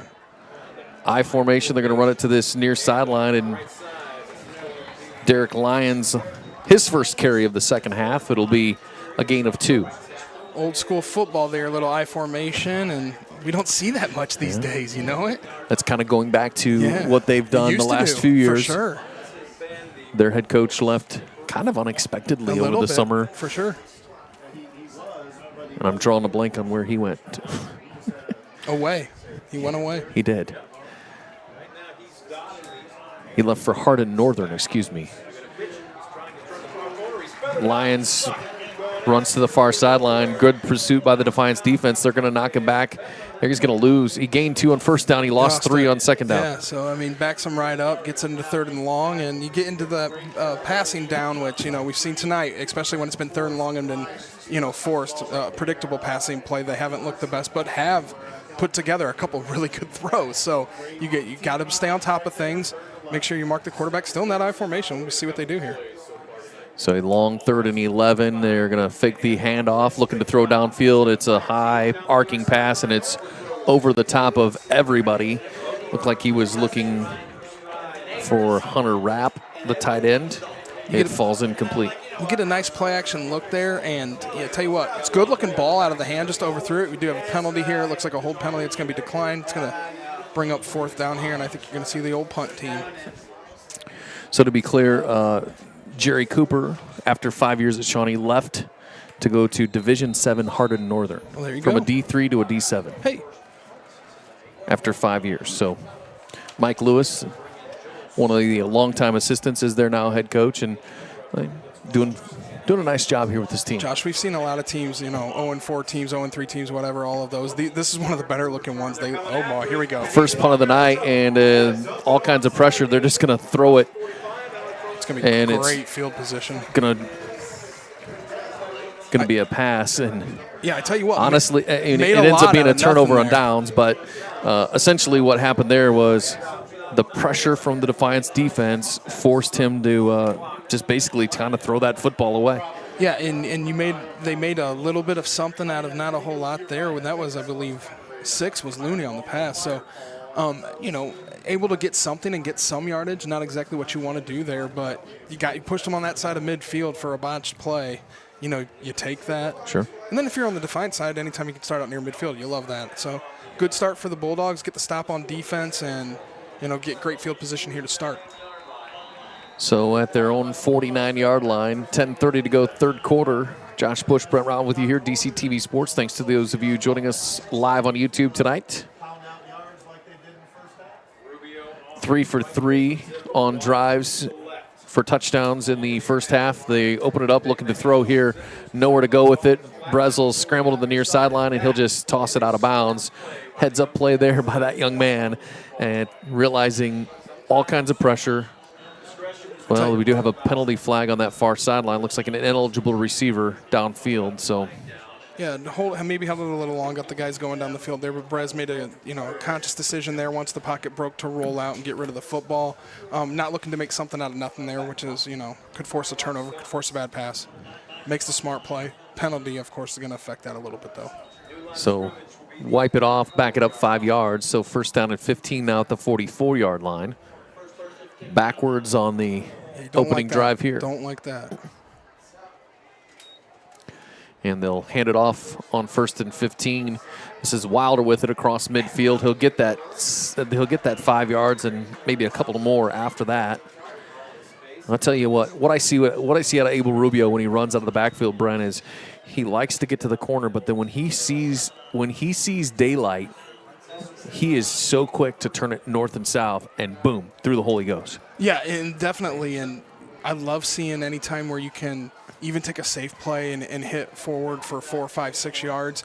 You don't always need to look to break the big one, especially there on 1st and long. Just get us into 2nd and manageable. Exactly what they did. So give him 8, 2nd and 7 here at the Shawnee 48-yard line. Back to passes. Ziffel design run. He'll just tuck it and go across the 45. He's going to be close to a first down. Slammed into the turf head first. Hit hard, but he's definitely going to be a little short. Held on to the football Spiker and Spiker. Joey Spiker and JJ Spiker combined for the tackle. And definitely roughed up a little there. Looked like got hit pretty hard on the forearm, maybe in on the wrist or hand. So 3rd down and 1. We have an injured Shawnee player on the field. Might have been. So Joey Spiker, senior linebacker, who was one of the Spikers in on the stop there. In on the stop, hard hit. And I tell you what, nice hard hit. I mean, you look at a good football play, that's a good hard tackle. You get an opportunity to lay one on a quarterback. You know darn well those linebackers are saying, we'll take that. So might have roughed himself up a little bit in the meantime, though. Brez, tough kid, and you can tell he's game by game really, really grasping what he's supposed to be doing back there. And he's not making mistakes. And I think that's the best thing, the compliment you could give him at this stage is he's not taking too many risks. He seems very controlled. The game slowed down for him. Well, I think one of the biggest things you could see is when it came to throwing before, you saw him force a little bit, right? Number 1, number 2, he was very, very quick to tuck it and go. And now you're seeing him stand in the pocket, look at his progressions. If he has to run, he runs. Or he makes a smart play like he did, even though it was a penalty, but he came over to this side, nothing, just got tossed rid it of out the of ball. bounds. No risk. We're not turning the ball over. Got a big-time 3rd down here.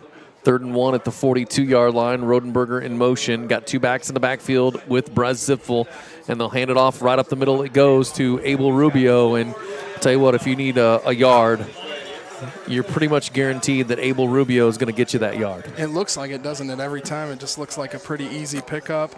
5. It's going to get needs 1 gets 5, needs 2 gets 4, needs 5 gets 7. It seems like you get down in 3rd down and you're going to run the ball to pick up a couple yards. Abel Rubio's is as reliable as anybody out there.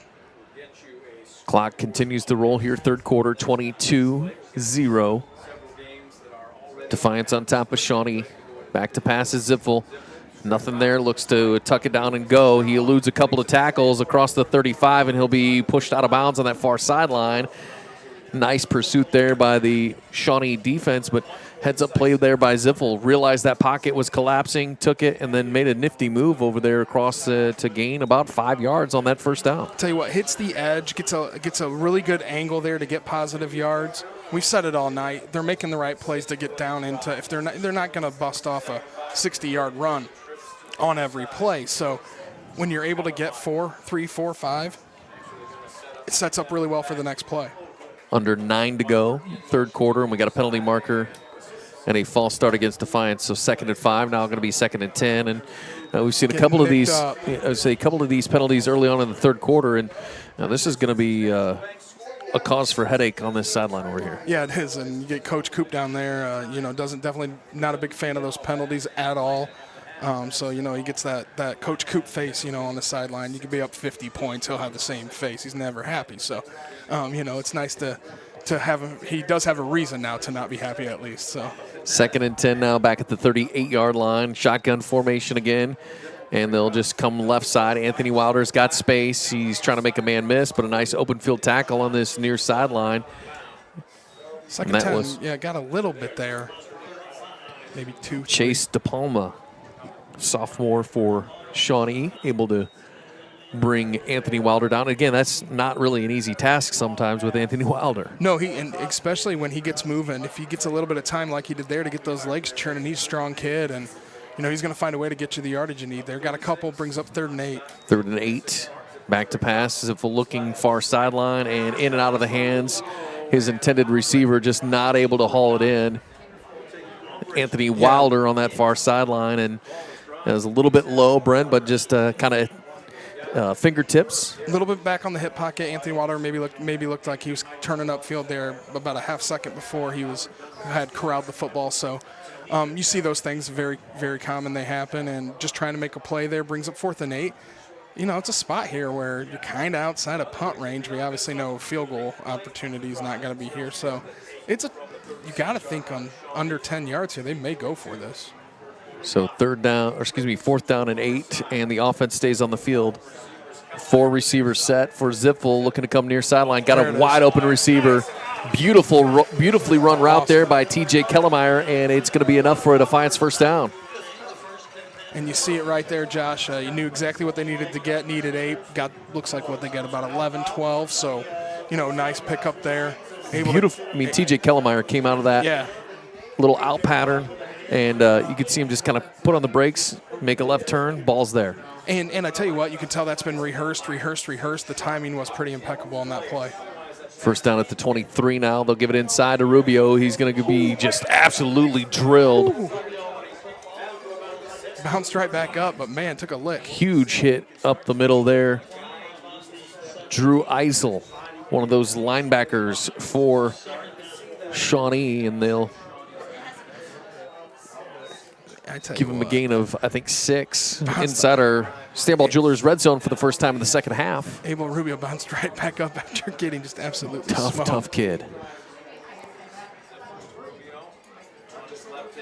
Rodenberger in motion here. 2nd and 4 at the 17, and it'll be Rubio with the handoff again. He'll go off right tackle and just lowers the shoulder, goes forward all the way down to the 10-yard line. Going to have enough for another Defiance 1st down.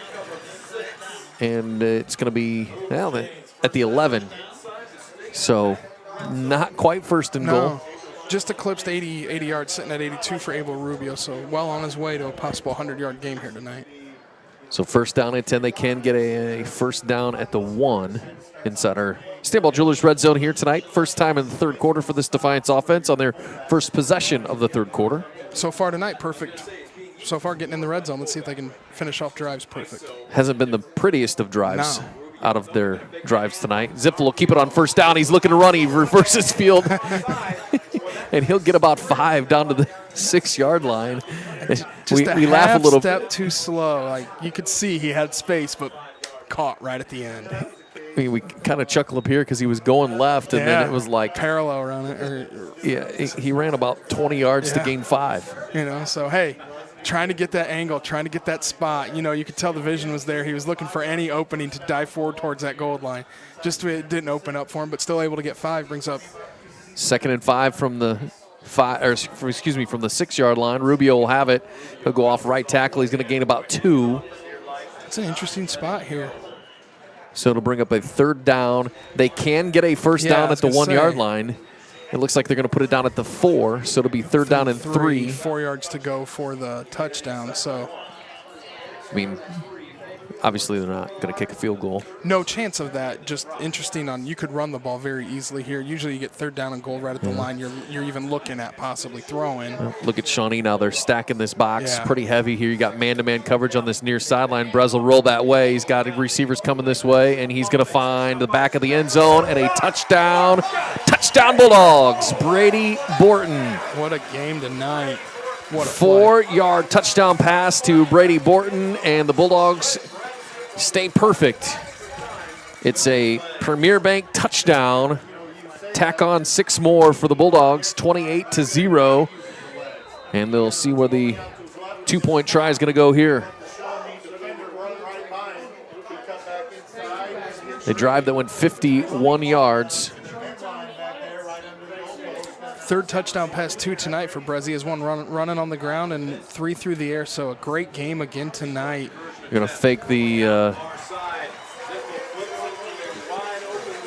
Anthony Wilder with Right the there. 2-point conversion, and just like that, the Bulldogs tack on 8 more. And 4 for 4 in red zones tonight. Gotta love that. And 4 for 4 on a 4-yard touchdown pass from quarterback number 4. A lot of things going on there surrounding that 4. So great drive by the Bulldogs. Ran into a couple interesting spots where a slight mistake you could have shot that one in the foot, but able to keep pushing forward, get enough yards to stay alive, punch it right on into the end zone. 6:09 to go, third quarter. Defiance 30, Shawnee 0. Back after this on Dctv Sports.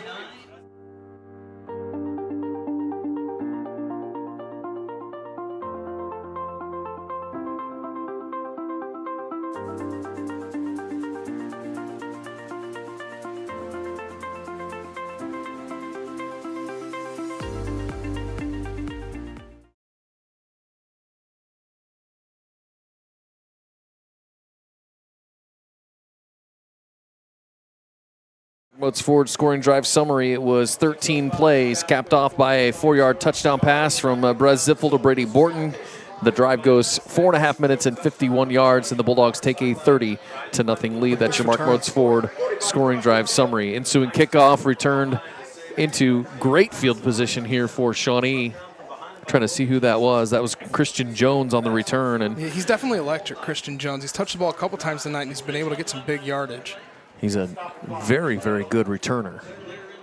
So 5:30 and rolling here.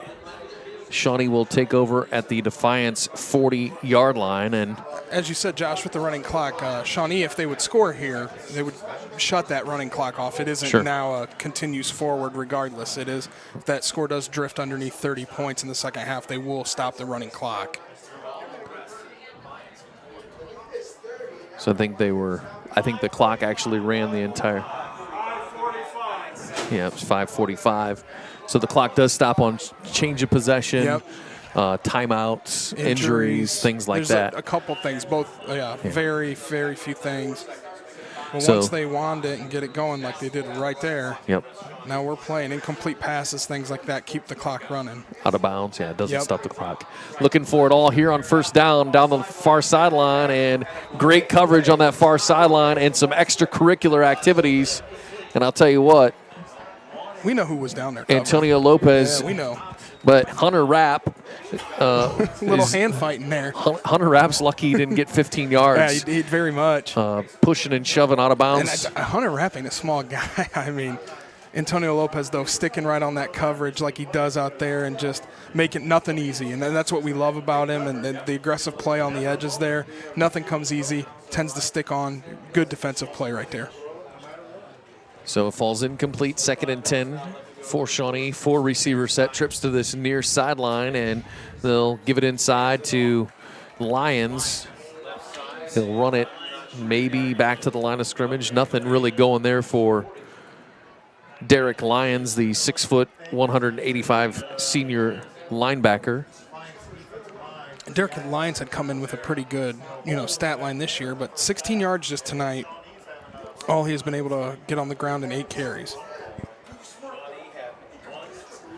4.5 and rolling third quarter. 3rd down and 10 here at the Defiance 40-yard line. As Shawnee comes to the line, single back in the backfield. 2 receivers either side. The motion man coming to this near sideline. They'll fake the inside give. Lynch is back to pass. All kinds of pressure coming. Andrew Irizarry's going to have it all the way back at the Shawnee 38-yard line. A loss of 23. Wow. Let's see where they put it down. They're going to put it down at the 40. So a loss of 20 yards. Wow. Yep, And progress. Andrew Irizarry, wow, what a big play there on 3rd down. That's huge. Week in, week out, we talk about Andrew Irizarry, and you saw it there, tenacity, sticking with the play. We had a couple times where you looked like Lynch could break out of that and possibly get the ball in the air and get a throw off. Irizarry would not allow that to happen. Brought him down there. Big, big, big time loss, and now brings up 4th and 17 miles. Joel Stern, whose first punt was almost blocked, he was able to actually complete a pass. Yeah, yeah. Perfect there- passer rating tonight so and far. you see the Defiance. Let's see what happens here. What's it going to be here? Got a whistle. A delay of game against.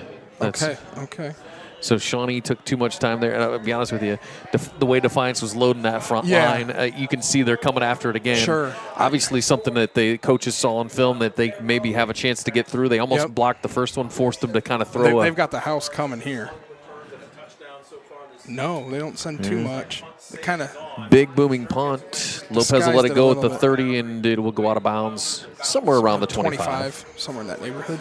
All right, 2:55 to go, third quarter. Defiance 30, Shawnee 0. We'll take a quick timeout. Back after this on Dctv Sports.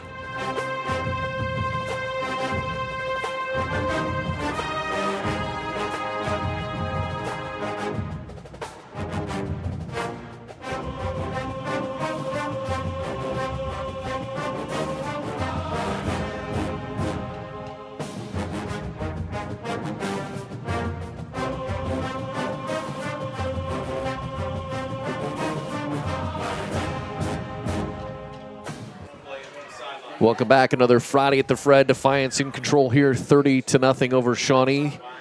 Clock under 3 minutes to go in our third quarter running clock here with that 30-point differential as the Defiance offense comes back onto the field here. I have a feeling we're going to have to get some extra rosters out here at some point. We're probably going to be getting to that point in fourth quarter at least. That'll be Noah Gomez on the carry for Defiance on first down. Give him a couple of yards.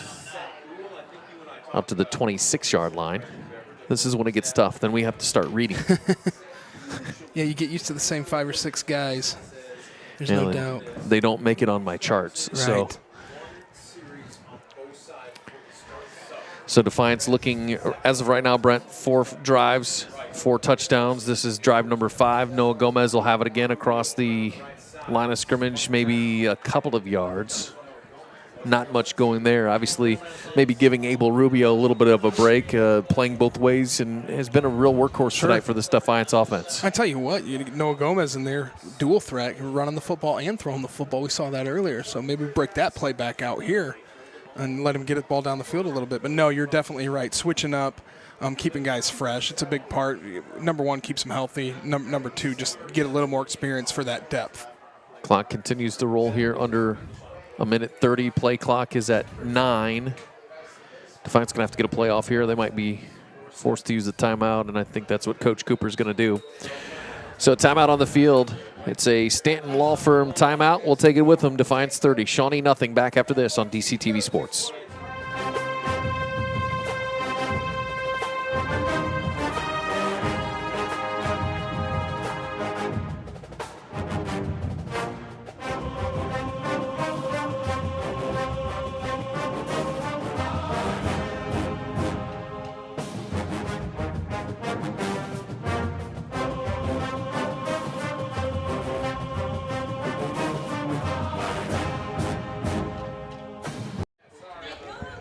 Welcome back to Fred J. Brown Athletic Complex. Josh Bush and Brent Routen with you. Another Friday at the Fred, week 5. Can you believe it? Halfway through high school football regular season. 2 games that first week we did, so we're 6 games. We're actually ahead of the curve. Halfway, yeah. We're ahead of the curve. Halfway.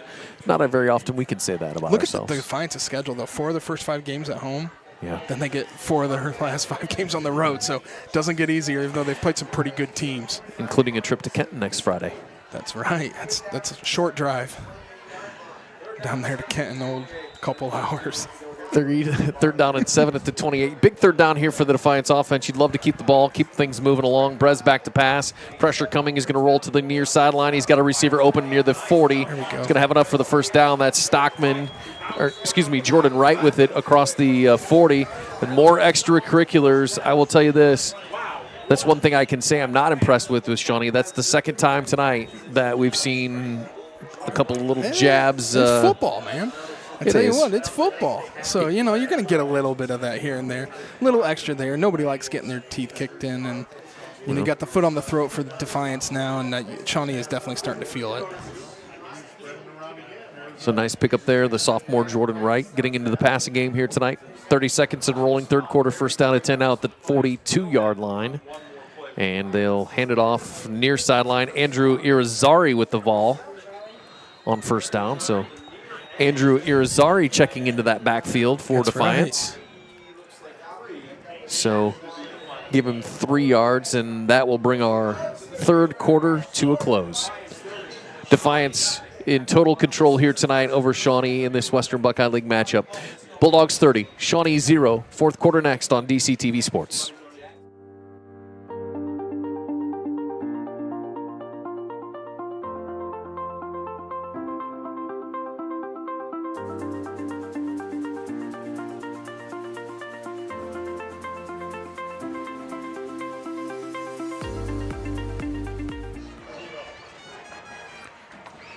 Welcome back to Fred J. Brown Athletic Complex. Josh Bush and Brett Round with you as we are getting ready for our fourth quarter here at the Fred. And a commanding lead here for the Bulldogs, 30-0, and really just been a dominating performance on both sides of the football here tonight. Yeah, like we were talking outside of a couple penalties, but if you look at possession for possession, both offensively and defensively for Defiance, they played pretty perfect tonight in that aspect of every time they've got the ball, they went down the field and score. They haven't given up any points on defense. It's not been perfect from the standpoint of they have been penalized a couple times, but, you know, Sure. Overall, Coach Coop's not going to have a whole lot to really come in and yell and scream about tomorrow. He'll find stuff, but, Every coach, you know, anytime you ask a coach, what can you get better at? They're going to give you a long list. Well, they're going to get a win, so they're going to have donuts tomorrow morning. I hear that's a big thing around here is getting donuts. And Coop's going to have to write a pretty big check there. Got a bunch of hungry boys down there. Second down at 8, big run there, right up the gut, trying to see Noah Gomez with the football. And right at the first down, it looks like. Right at the sticks it'll be, and a first down for Defiance as Noah Gomez will run it just as far as he needed to. And we have a switch at the QB spot. Brez How coming about this? out. Garrett Rodenberger. You know it. What doesn't he do? What doesn't he do? Blocks, catches passes, runs the Plays ball a little, defense. plays defense, tackles, blocks, knocks balls down. So Garrett Rodenberger. Put on the wristband here, going to play a little QB. Brez Ziffel, his night is done. Brady Borton, TJ Kellemeyer. I see those guys on the sideline right now, so you're going to start seeing some fresh jerseys out there for the Bulldogs. Noah Gomez will take the first down carry off right tackle, and well, I'll tell you what, his legs move about 100 miles an hour. So we got all kinds of fresh bodies in there for the Bulldogs. Yeah, you're seeing guys flipping in and out. It seems like every couple plays. Shawnee's doing the same thing right now. It looks like some of their defensive players are swapping in and out. So, and that's pretty common when you get into the running clock scenario into the fourth quarter. You're going to see both teams have the ball probably once, maybe Defiance twice. And as much as that clock's going to keep rolling, you're just getting reps in for the depth for the guys that are, you know, going to be playing later in the year, playing next year, things like that. Huge to get for Friday night reps for some of these guys. So a run off right tackle. And Noah Gomez again. And we got more chippiness out of the it's got to look tough in one way. They're not looking tough on the scoreboard. So he's going to be about a yard shy of first down. And Noah Gomez coming off limping. He went down hard. That right foot, right knee area. The trainers are going to get a closer look at that on this near sideline. Hopefully he's doing okay. He's got a couple of guys helping him out. So yeah, hoping just a stinger there. Maybe got, you know, you get one of those that for a couple minutes is going to hang, but you know, we'll see. He's definitely not looking. Looks like he's in some pain for sure. And I think we got a timeout. Defiance. A play clock was winding down. Obviously trying to get Noah Gomez. I'm surprised they didn't push the clock, seeing as Gomez was helped off the field there. So a big third down and 1 here at the 44-yard line. 9:38 to go here in the ball game. Josh Bush, Brett Round with you. We'll keep it here for this timeout. But you know, I know we've talked about this before, Brent, but you got to be impressed with what Defiance did. You put your heart and soul into a game against Van Wert last Friday night. You come out short. You get a good week of practice in. And I talked to Coach Cooper earlier this week. He said, you know, practices this week have been maybe a little bit better than they have been all year because he hasn't thought they've practiced well at all. Sure. So you get a good week of practice in here, and it looks like you're not really missing a beat coming out here against this Shawnee team. And that's really the next progression for this program. And, you know, Coach Cooper's in his, third year here, and really starting to build solid going forward. Last year was kind of that stepping stone year where they got into league play, were contenders in most games, and were really a team to be reckoned with, but yet we're maybe a step or two behind contention level. This was the year to take that step into contention level, and that's when you get good practices and you bounce back from losses. And, you know, it's a veteran team, but in so many ways, in terms of contending, they're still young. So 3rd down and 1. Rodenberger again in at quarterback, and he'll just take it down and go across the 35. He's got a blocker at the 30. It's going to come back, a penalty marker out on that block. A lot of flags. A little blindside block, perhaps. We knew that Garrett Rodenberger carry was going to be coming in pretty darn soon. We went a couple plays and hadn't seen one yet. You had to believe that was going to happen. This one, he got plenty for the first down, but it isn't going to matter, I don't think. So we'll see. We'll see what the call is here. Yeah, I don't know. So we had a block in the back against Defiance, and that's declined. Holding against Defiance, and they'll take that one. So because of the new rules, Brent, that will be a previous spot foul. Yeah, and you look at where that hold took place was past the first down marker. Old rules, it would have been, they lost the yardage, but would have reset the downs. And, you know, from here. So 3rd down and 1 becomes 3rd down and 11, all the way back at the Defiance. That is big. Excuse me, at the Shawnee 49-yard line. So line to gain will be the 38. 2 backs in the backfield as Rodenberger set to take the snap. Second man through is Andrew Irizarry, left side. Head of steam across the 40, 35-30. 1 man to beat. He'll drag him inside the 20 to the 15-yard line. And Andrew Irizarry, I tell you what, he gets in that backfield, and not a big offensive weapon, fast, but I tell you, I'm telling you what, he hasn't seen a lot of downs in the offense so far, but right into that Stanball Jewelers red zone and a big gain. Came out of there like a cannon and just nothing stopping him. Was one shoestring tackle away from jogging on in to pay dirt. So 1st down and 10 now at the 15-yard line for this Bulldogs offense, and Andrew Irizarry, big carry there for the Bulldogs. Yeah, keeping it alive like we've been talking about, keeping that score in every possession. 5 for 5, getting in the red zone now. See if we can. We got movement on the line there, and when you get these fresh jerseys in there, Brent, it's sometimes timing's a little off. You get, they're still mixing in some guys. You got some JV guys out there. You got some varsity guys still out. I mean, and these are the moments where when it comes to coaching, this is what you obviously want to be on the Defiance end of this, where they're able to, be the ones dictating when guys are going in and all of that. And getting some guys reps, like you said earlier, going to be important later in the year and in future seasons. 1st and 15 now at the 20, still in the Stanball Jewelers red zone. Rodenberger will take the snap, and he'll just tuck it under and come near sideline across the 15, and he'll be chopped down forward out to the 12. That looks like got about 7-8 there. Yep. So a nice gain there on 2nd down. Going to make it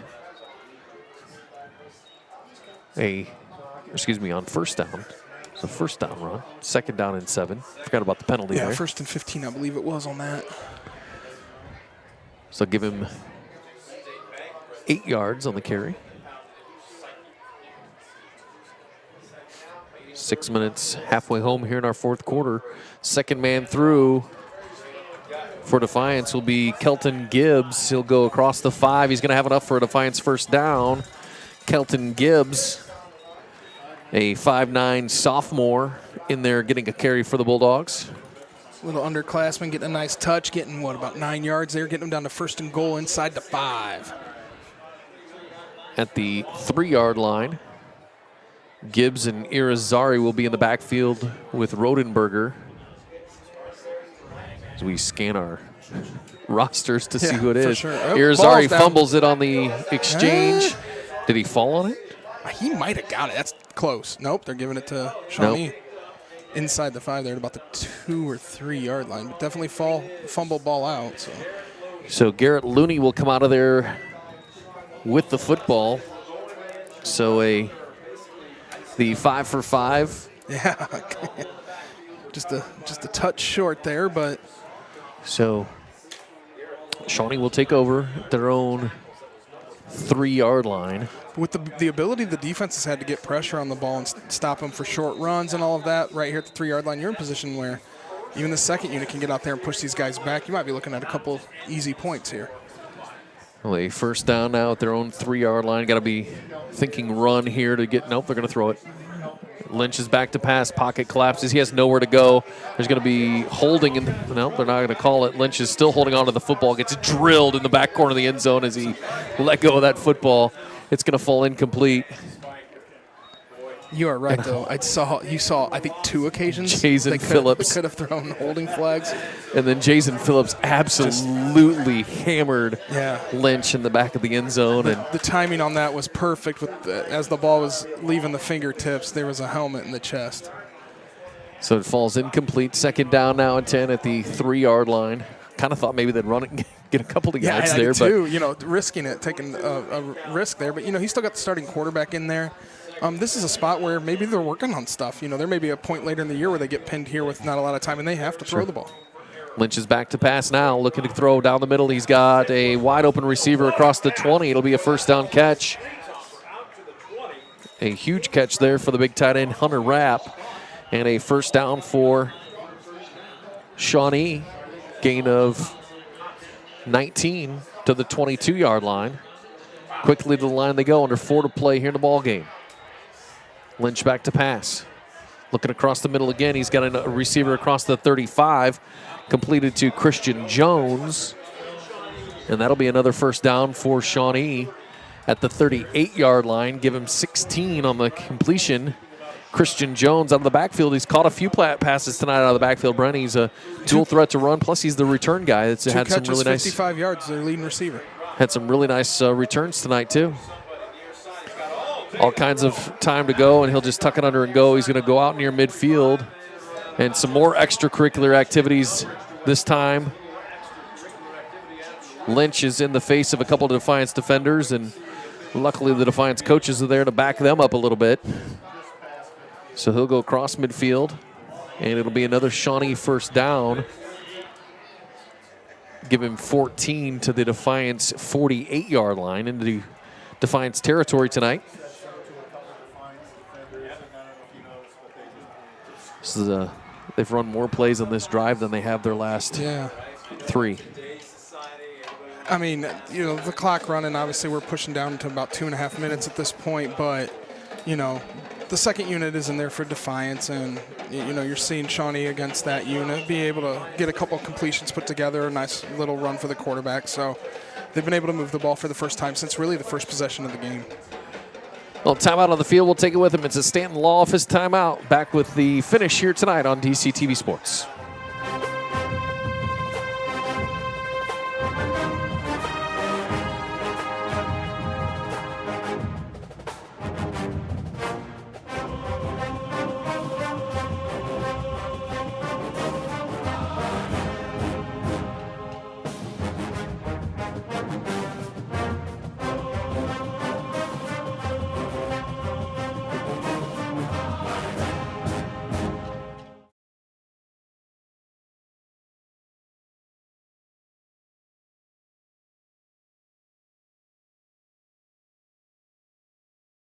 Always a good time. Yep.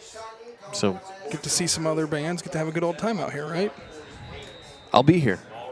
Of course you will. Jordan's going to be playing that saxophone. Lynch back to pass. First down and 10, and all kinds of pressure coming. He's able to elude it again, and he will be hit after he throws the ball. He's got a wide open receiver, and it'll go into the end zone, I believe, for a touchdown. Touchdown, Shawnee. He goes 48 yards, and Michael Garlock, 48 yards. Tell you what, about the best pass he's thrown. And he got laid out and again. He got hit hard, but he just kind of threw it up, and Garlock was sitting right there, fell right in the basket and able to get their first touchdown. So it breaks up the old shutout. So we'll see. Big thing, Josh, stops the old running clock. Yeah, you're right. Defiance unable to punch it in there on their last drive, and Looks like they're going to go for 2 here as well. So why not? Yeah, no doubt. Lynch back to pass. Rolls one way, switches it back the other way. All kinds of pressure coming. He'll be hit, eludes another tackle, still running. Penalty markers down in the end zone. And he will dive. We got another penalty marker down, another Lots of penalty them. marker down. They're all over the place. I think 4 officials have thrown penalty markers on this. So hold on. Hold being maybe one of the keywords. There might be a few keywords. There's no chance that they don't redo this play. I'm going to say we're going to have multiple on both sides. I have no idea. I have no idea though. If there's 3 or 4 on one side, it'd be honestly pretty impressive. So we've got. All right, so we got a holding against Defiance. We got a chop block Chop block. on Shawnee. They cancel out. That's it. Rerun Offsetting. All right. it. You knew that was coming. With that Offsetting many flags. penalties. Yep. So you got a illegal chop block against Shawnee. That was obviously that one that was in the corner. For sure. The flag in the end zone was the holding on Defiance. Yep. So, I mean, the play took a good-looking play. long time to It was a develop. good looking play. Yeah, you're going to have something on those plays. I mean, Lynch ran back and forth. 14, 15 legit seconds for the play. Lynch back to pass again. Going to hit a quick slant, and I believe Perfect it's caught. pass. It's a beautiful throw. And it will be complete to J.J. Spiker with the 2 points. So J.J. Spiker will haul in the pass, and they'll cut the Defiance lead down 30-8. 2:16 to go in the ball game. We'll take a quick timeout. We'll come back with the finish after this on Dctv Sports.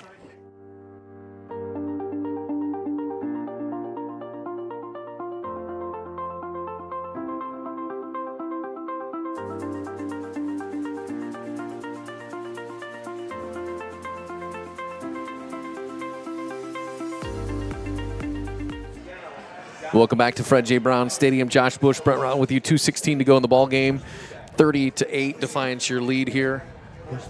More importantly for Shawnee, opportunity here maybe for an onside kick, and then the running clock is now shut off. Yeah, I mean, I don't see why you don't try it at this point. You know, if anything, it's a chance to practice it. Again, you might need it later and Sure. get you a free run at it. So we'll see what they try to do. Defiance does have one deep back there. I don't know, they're lining up pretty straight up. This is Brez Ziffel back at the 20. They kicked that ball. And they did. And Worrying about will it go to the end zone? It will. So it'll be a touchback. I mean, you're risking there if it falls in no man's land. Well, I mean, but, you know, there is something to be said for maybe they're confident in 1 or 2 onside plays. Do you put one on film already? You know. Sure. There's something to that, too. If you feel really good about one, you feel like you'll get it most of the time, and you throw it out there one time, now every opponent can see it going forward. So Defiance will come back onto the field with their offense. Garrett Rodenberger will stay in at quarterback, I believe. Nope. Yes? No? Yeah, he's on the sideline getting to play. Yep. I thought 10 was going in at quarterback. No. I mean, I would fathom with 2 minutes 16. Yeah, At 22, you're going to see a pretty steady diet of running the football here. Shawnee does have 2 timeouts. Can't imagine they would use too many of them here. No. First down carry for Irizarry, right back at it with that young man, and he'll have enough for a first down across the 30 to the 31-yard line. Irizarry, of course, with the fumble on the last drive, and Coach Cooper says we'll give it right back to that young man. Yeah, I mean, he's looked great running the football tonight. I mean, he's been able to hit the hole a couple times and get some big chunk yards, so – you know, pretty deep when you got the big guy Brogan Castillo out, and you know we saw a steady diet of I think 4 or 5 ball carriers tonight, and they've all looked pretty good.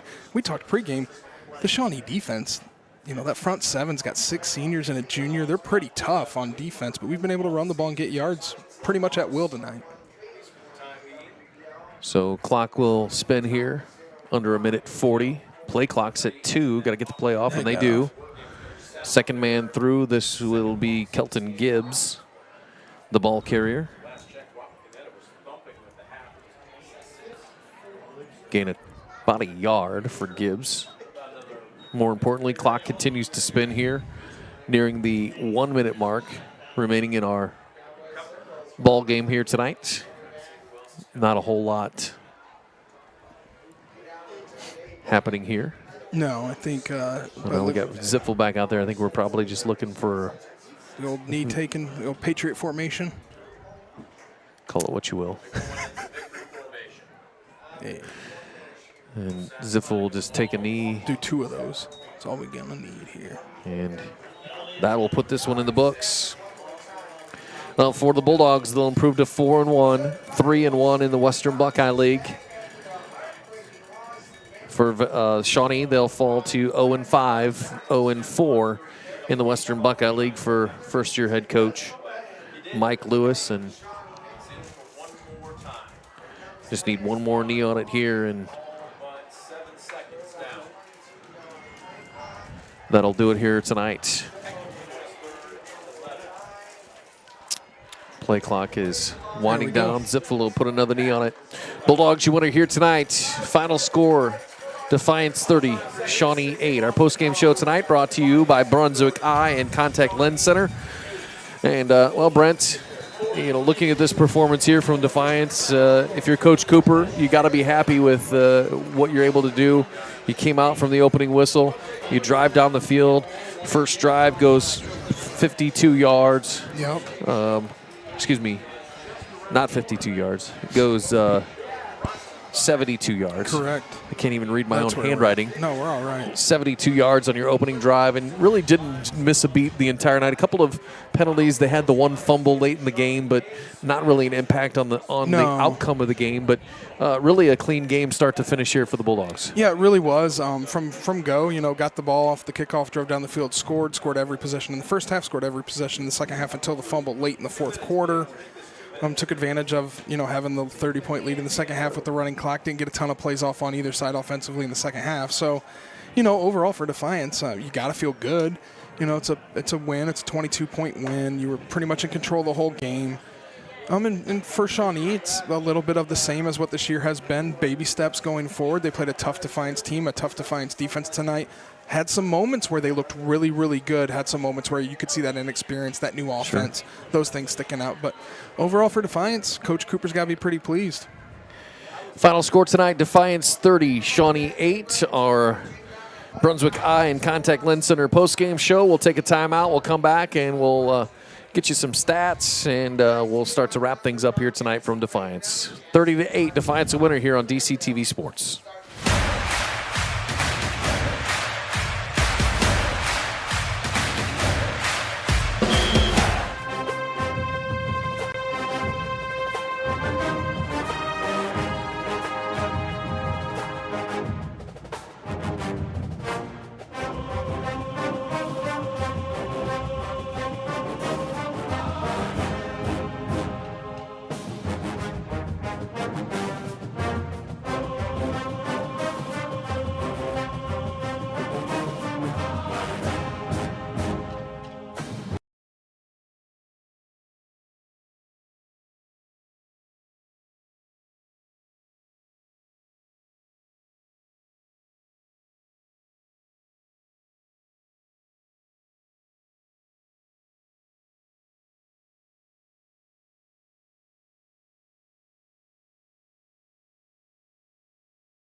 Screen pass to Abel Rubio. The two-point conversion was good to Stockman, and Defiance took a 22-0 lead into halftime. One score in the second half for Defiance. Zipfel to Borton, a 4-yard touchdown pass. Conversion to Wilder was good. Defiance led 30-0 halfway through our third quarter. And Shawnee able to get on the board late. Fourth quarter, 2 minutes and 16 seconds to go. 48-yard pass from quarterback Dominic Lynch to Michael Garlock. They got a 2-point conversion to J.J. Spiker. And that brings us to our final score tonight, 30-8. Let's take a look at some final statistical numbers on tonight. Yeah, and starting off with the Shawnee side, you saw a really steady diet of two main ball carriers. Quarterback Dominic Lynch had 35 yards on the ground. Derek Lyons, the primary tailback tonight, 8 carries, 16 yards for an average of 2, so quiet night on the ground for Shawnee.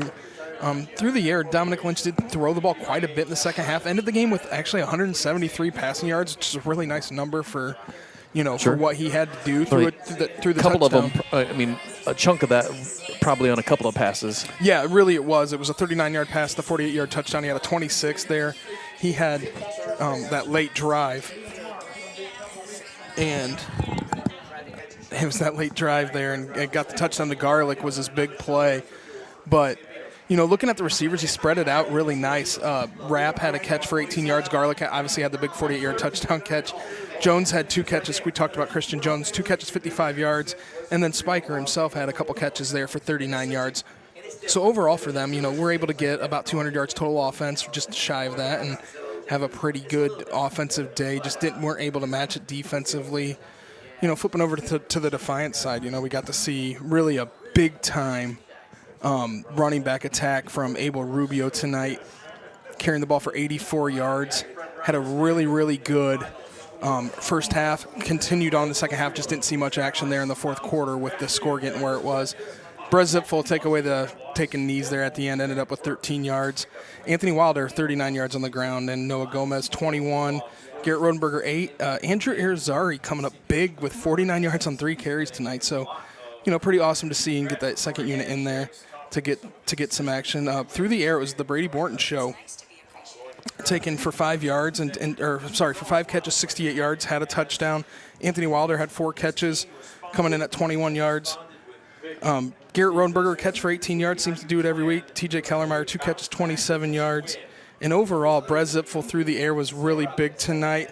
Doesn't have the gaudy numbers, 122 yards passing, but ran for a touchdown, threw for 3 more. Really a lot of smart plays, did not make too many mistakes. We had, no turnovers through the air. We did have a fumble late in the game. And then the Noah Gomez pass play early, the trick play for 40 yards was kind of fun. So looking overall at total yardage, it's, been a game where you get the running clock, so you get a little skewed on the total yards, but for Defiance, able to get just over 200 yards in total offense.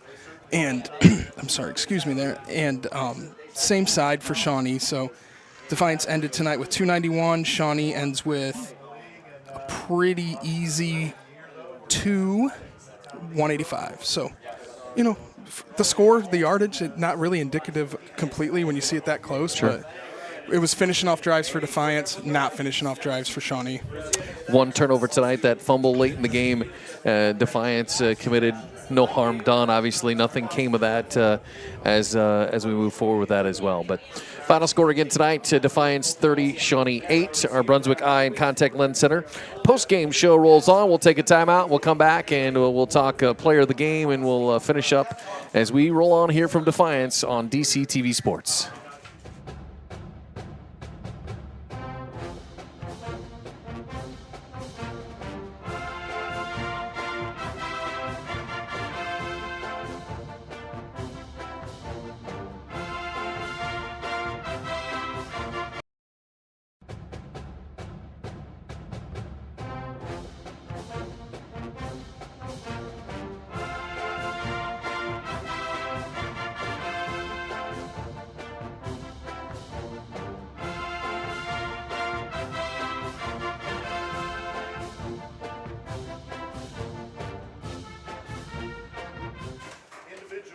Our Brunswick Eye and Contact Lens Center post-game show rolls on. Defiance victorious here tonight by a final score of 30-8. And, Brent, a complete game here for Defiance. The Bulldogs really did what they needed to do, both sides of the football here tonight, as you look at what they're able to do. And, we talked to Coach Cooper, and maybe we'll get some comments from here in a few minutes. Smiling right now, so wow. It's rare.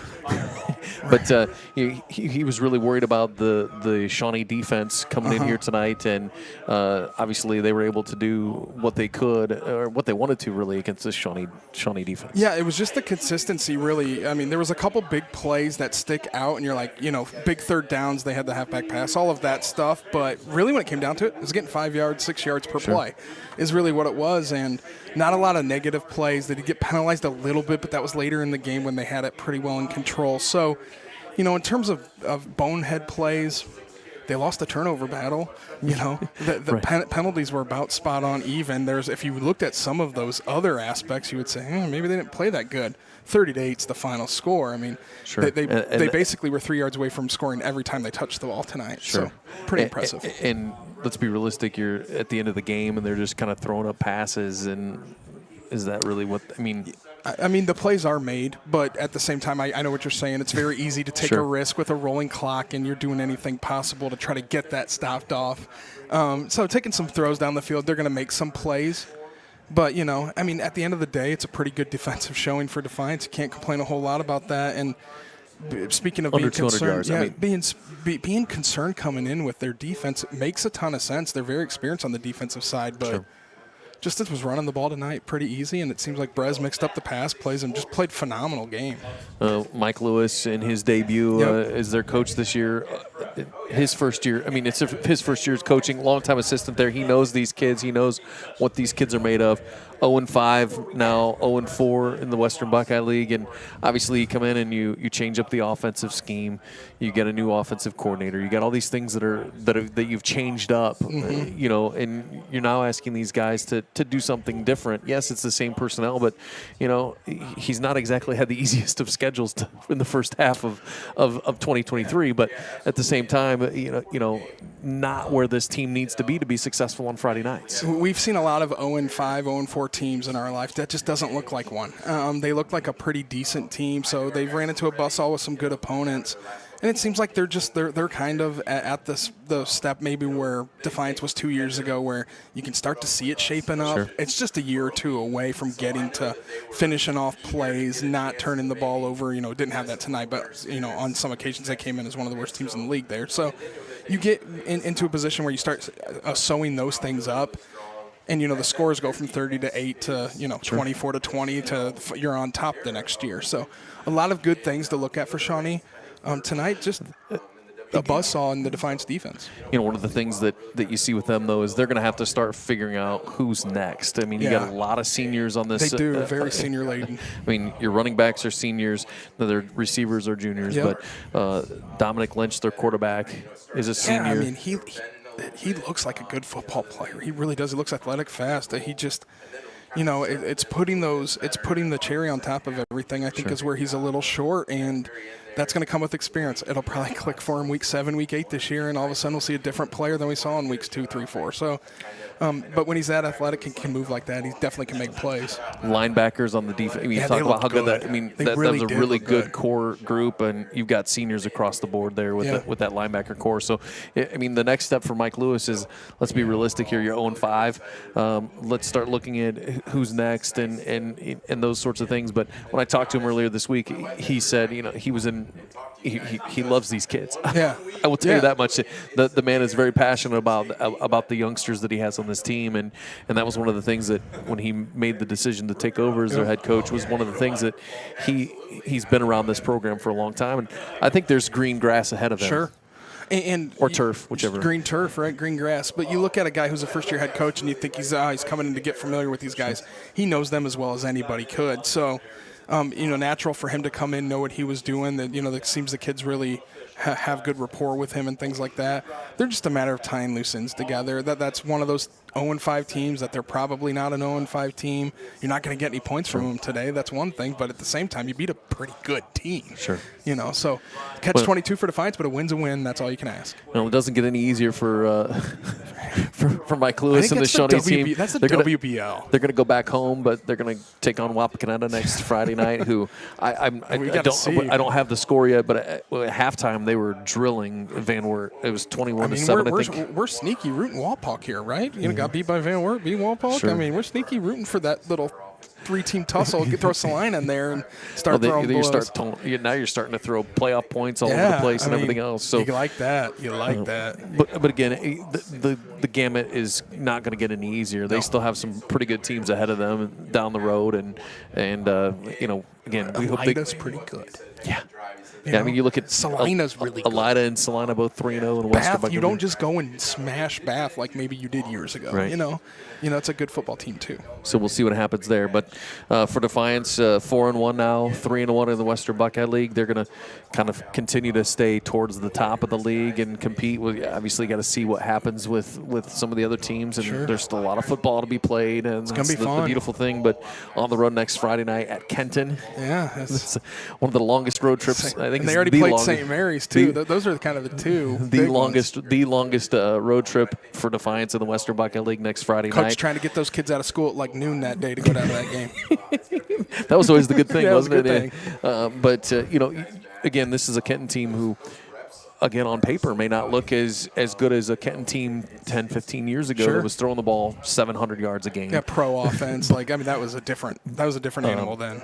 But you look at this Kenton team who is, again, 2-1 in the Western Buckeye League coming into tonight. We don't have any results from tonight yet, but, a team that's playing better than they have the last few years. It's going to be another tough road test. And to be honest with you, I haven't been on the road much this year. Any game in the WBL on the road is not easy. So, you especially go play a team talented like Kenton, there's no snooze. You don't get a week off in the WBL, and I think that's the beautiful thing of this league and what it's been for years and years and years is you could be the bottom team and you could beat the best team week 10. It can happen, and it does happen, and I think that's the great thing about this league. So it's a tough league, good schools, they're all pretty even and get that parity, and right now it's just when you're good, like Defiance, you're getting the upper edge almost every game, just a little bit. Let's take a look at a couple of candidates for our Stikeman Automotive Group Player of the Game here tonight. For Van Wert, I'd say you'd have to start with their quarterback, Lynch. Obviously had a phenomenal game here tonight. Yeah, Dominic Lynch was really the offense. At least it felt that way. We were concerned with Lions coming in running the football, but Lynch was the big guy for them, throwing for 122 yards. Or I'm sorry, that's Brez. 173 yards on that one side. He did have the only touchdown pass. He's probably the guy you look at on their side. If we go to Defiance, who makes your list for? I mean, it was really it's big team performance here tonight. Yeah, I mean, it's kind of the same cast of characters we've talked about most of the year. Brez had a good game tonight, had a part of all 4 touchdowns. I mean, it's pretty good. Abel Rubio, as consistent as they come, running the ball with 84 yards in the air. I think those two guys stick out. Brady Borton, 5 catches. Had a touchdown.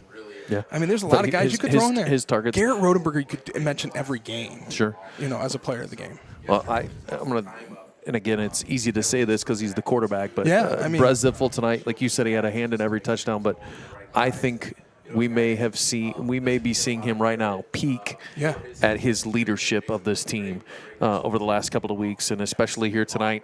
The decision-making was crisp. He did not make mistakes. He threw the ball away when he needed to, and it wasn't very often. He tucked it down and ran. He ran with a purpose. Yep. Again, you can tell they trust him, and I think maybe his confidence is growing. There was at points, maybe even last year, where he didn't trust himself maybe at times, and I think that's gone. And I think it's impressive to see he walked by here just after the game earlier. He was hungry, pointed at the pizza, said, I want to get the pizza. So, we got to give him the pizza. Brez Ziffel, our Stikeman Automotive Group Player of the Game. We're going to set him up with it's Brez Ziffel, our Player of the Game. He'll get a pizza from Padroni's Pizza here in Defiance. Good and pizza. Our friends at Stikeman Automotive Group. And congratulations to that young man. Another outstanding performance here tonight. Brez Ziffel, our Stikeman Automotive Group Player of the Game. Well, our Brunswick Eye and Contact Lens Center, we're going to take our final timeout, and we'll come back. We'll wrap things up here from Defiance next on Dctv Sports.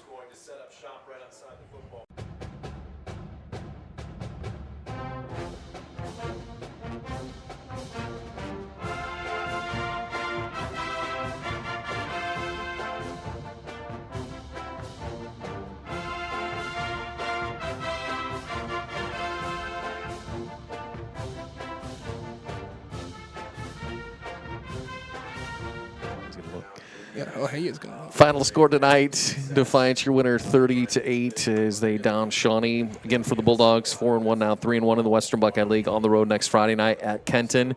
For Wapakoneta, they fall to 0-5. For Shawnee. 0-5, 0-4. A lot of red teams in the WBL. They go back home to play Wapakoneta next Friday night. It's a good game.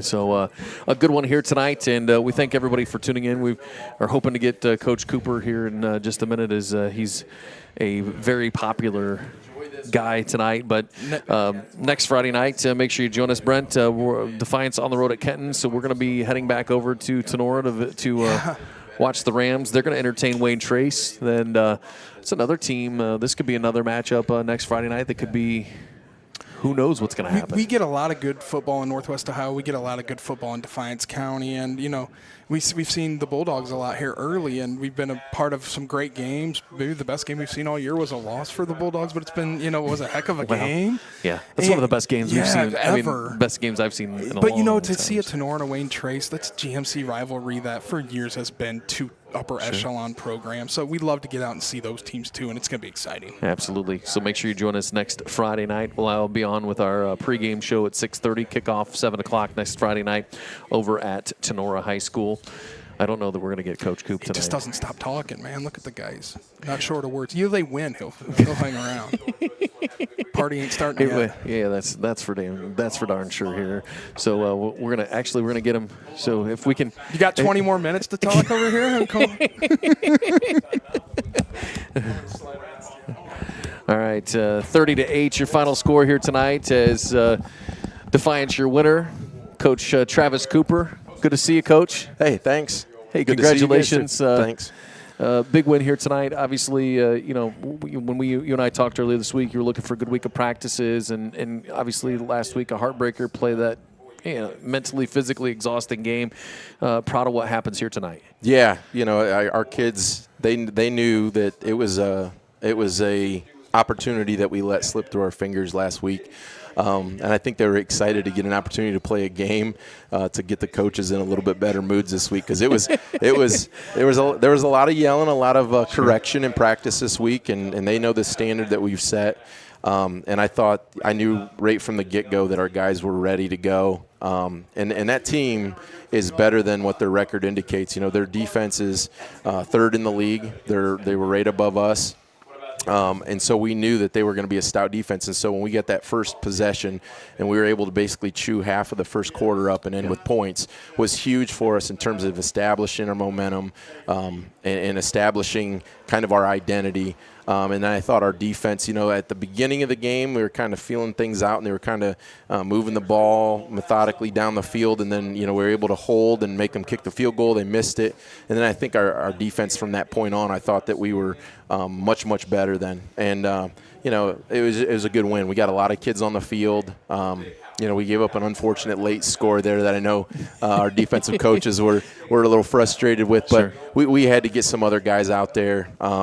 And again, it was a great win. Any win in this league is a great one. And, now we become road warriors.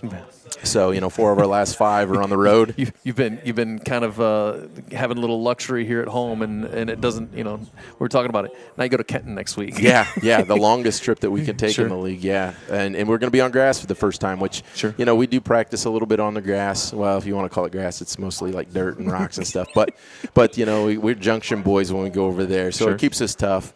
But I think that the second half of the league is of the season is going to be a good one, and we're not going to be able to take our foot off the gas one moment. And I think our guys understand that we've just got to get better each and every week.